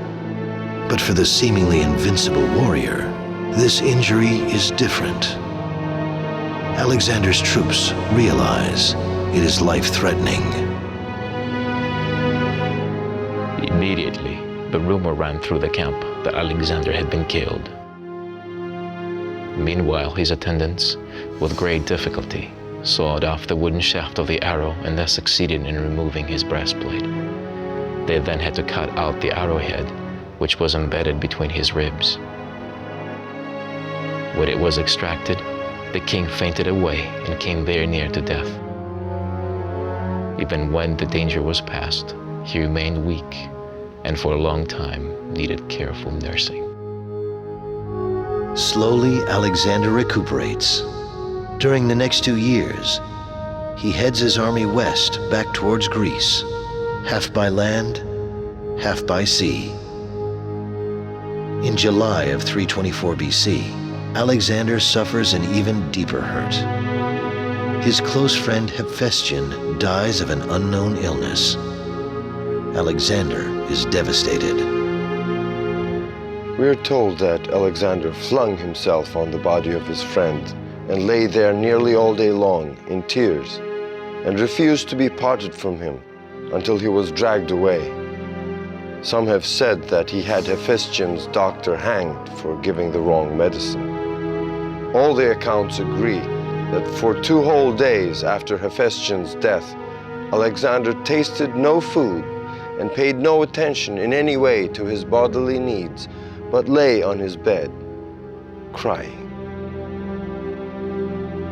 I think Hephaestion, because of his close personal relationship with Alexander, was one of these confidants. And when Alexander lost him, he lost a very, very close ally in developing policy. And you might even say that he begins to go downhill after Hephaestion's death, that he shows signs of losing some will after Hephaestion's death. Less than 1 year after Hephaestion dies, Alexander rests in Babylon, planning a possible conquest of Arabia, when he too becomes ill. During a 10-day period, what begins as a mild fever evolves into a mysterious, life-threatening illness. The soldiers were passionately eager to see him. Some hoped for a sight of him while he was still alive.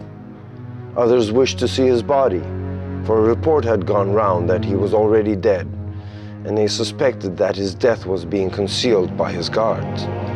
But nothing could keep them from a sight of him. And the motive in almost every heart was grief, and a sort of helpless bewilderment at the thought of losing their king. It is at this critical moment when the enormity of Alexander's influence is acutely felt by all who know him. It is my belief that there was in those days no nation, no city, no single individual beyond the reach of Alexander's name. Never in all the world was there another like him. And therefore I cannot but feel that some power more than human was concerned in his birth. I have admittedly found fault with some of the things which Alexander did. But of the man himself, I'm not ashamed to express ungrudging admiration. It is also at this moment when Alexander's officers begin to question what will happen if Alexander dies. Who would rule the conquered territories? The prospect of ruling such a vast empire without Alexander is a daunting one. There is no doubt among Alexander's officers that no single human being could ever take his place. The territories would have to be divided. They also know that if Alexander himself does not proclaim who will inherit which regions, fierce jealousy would rear its ugly head, resulting in wars between the very leaders who fought united under the banner of one mighty king. Would Alexander be able to defeat his illness, resume his conquest, and lead his loyal forces to even greater glory? Or would he finally prove that he is not the immortal son of Zeus by dying the death of a mere mortal?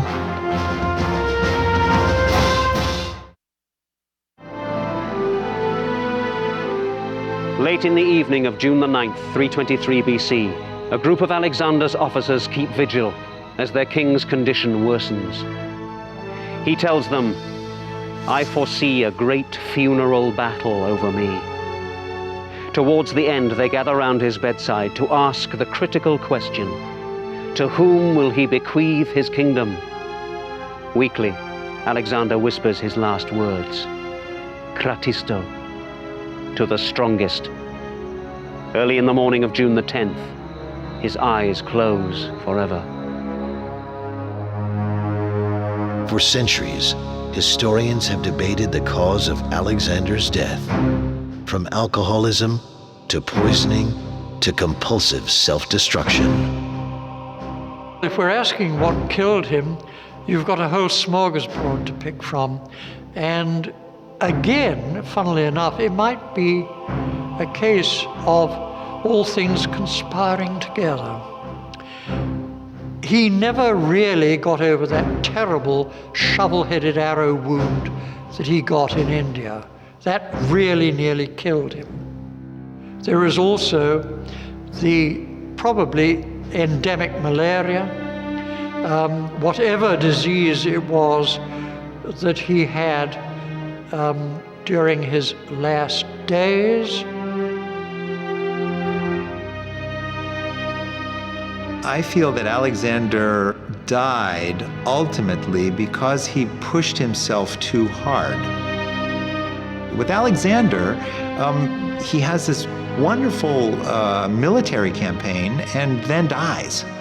Well, for him, that's kind of a good thing for him, because I'm not sure he would have been real good as an administrator. Again, it comes back to your own personal opinion about what exactly made Alexander so great. But my feeling is that Alexander would have pushed himself until he died or burned out. And I think that had it not happened in 323, it would have happened in 321, or it would have happened in 320. I don't see Alexander mellowing out and living into an old age. Just as in life, Alexander was a powerful figure, so too in death. His corpse, while en route home to Greece, finds its final resting place instead in Alexandria, Egypt. In the chaos that follows Alexander's death, his embalmed body becomes a major asset.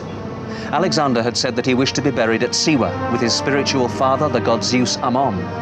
But the Macedonians want their noble leader to be buried at home.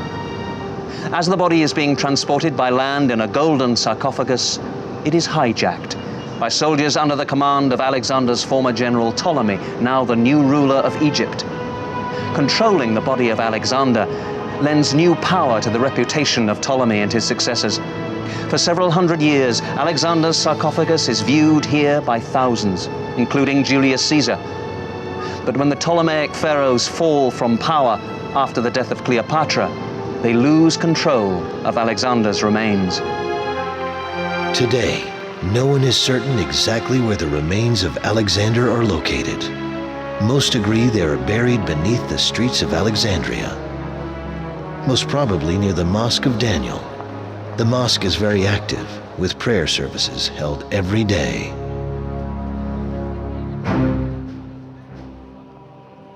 If Alexander the Great was indeed buried somewhere near the Mosque of Daniel, then it's likely that he would have been brought here, part of the labyrinth of tunnels underneath all of Alexandria. These were designed as cisterns for the storage of water, and this particular one is directly underneath the mosque. This is believed to be a holy place where the bodies of religious leaders have long been buried. Many attempts have been made to find Alexander's remains, but so far, none have come even close to success. The death of Alexander the Great brings to a close a conquest never again equaled by any warrior at any time in history. The statistics alone are staggering. One man leading 40,000 soldiers by foot and horseback, more than 20,000 miles over 12 years.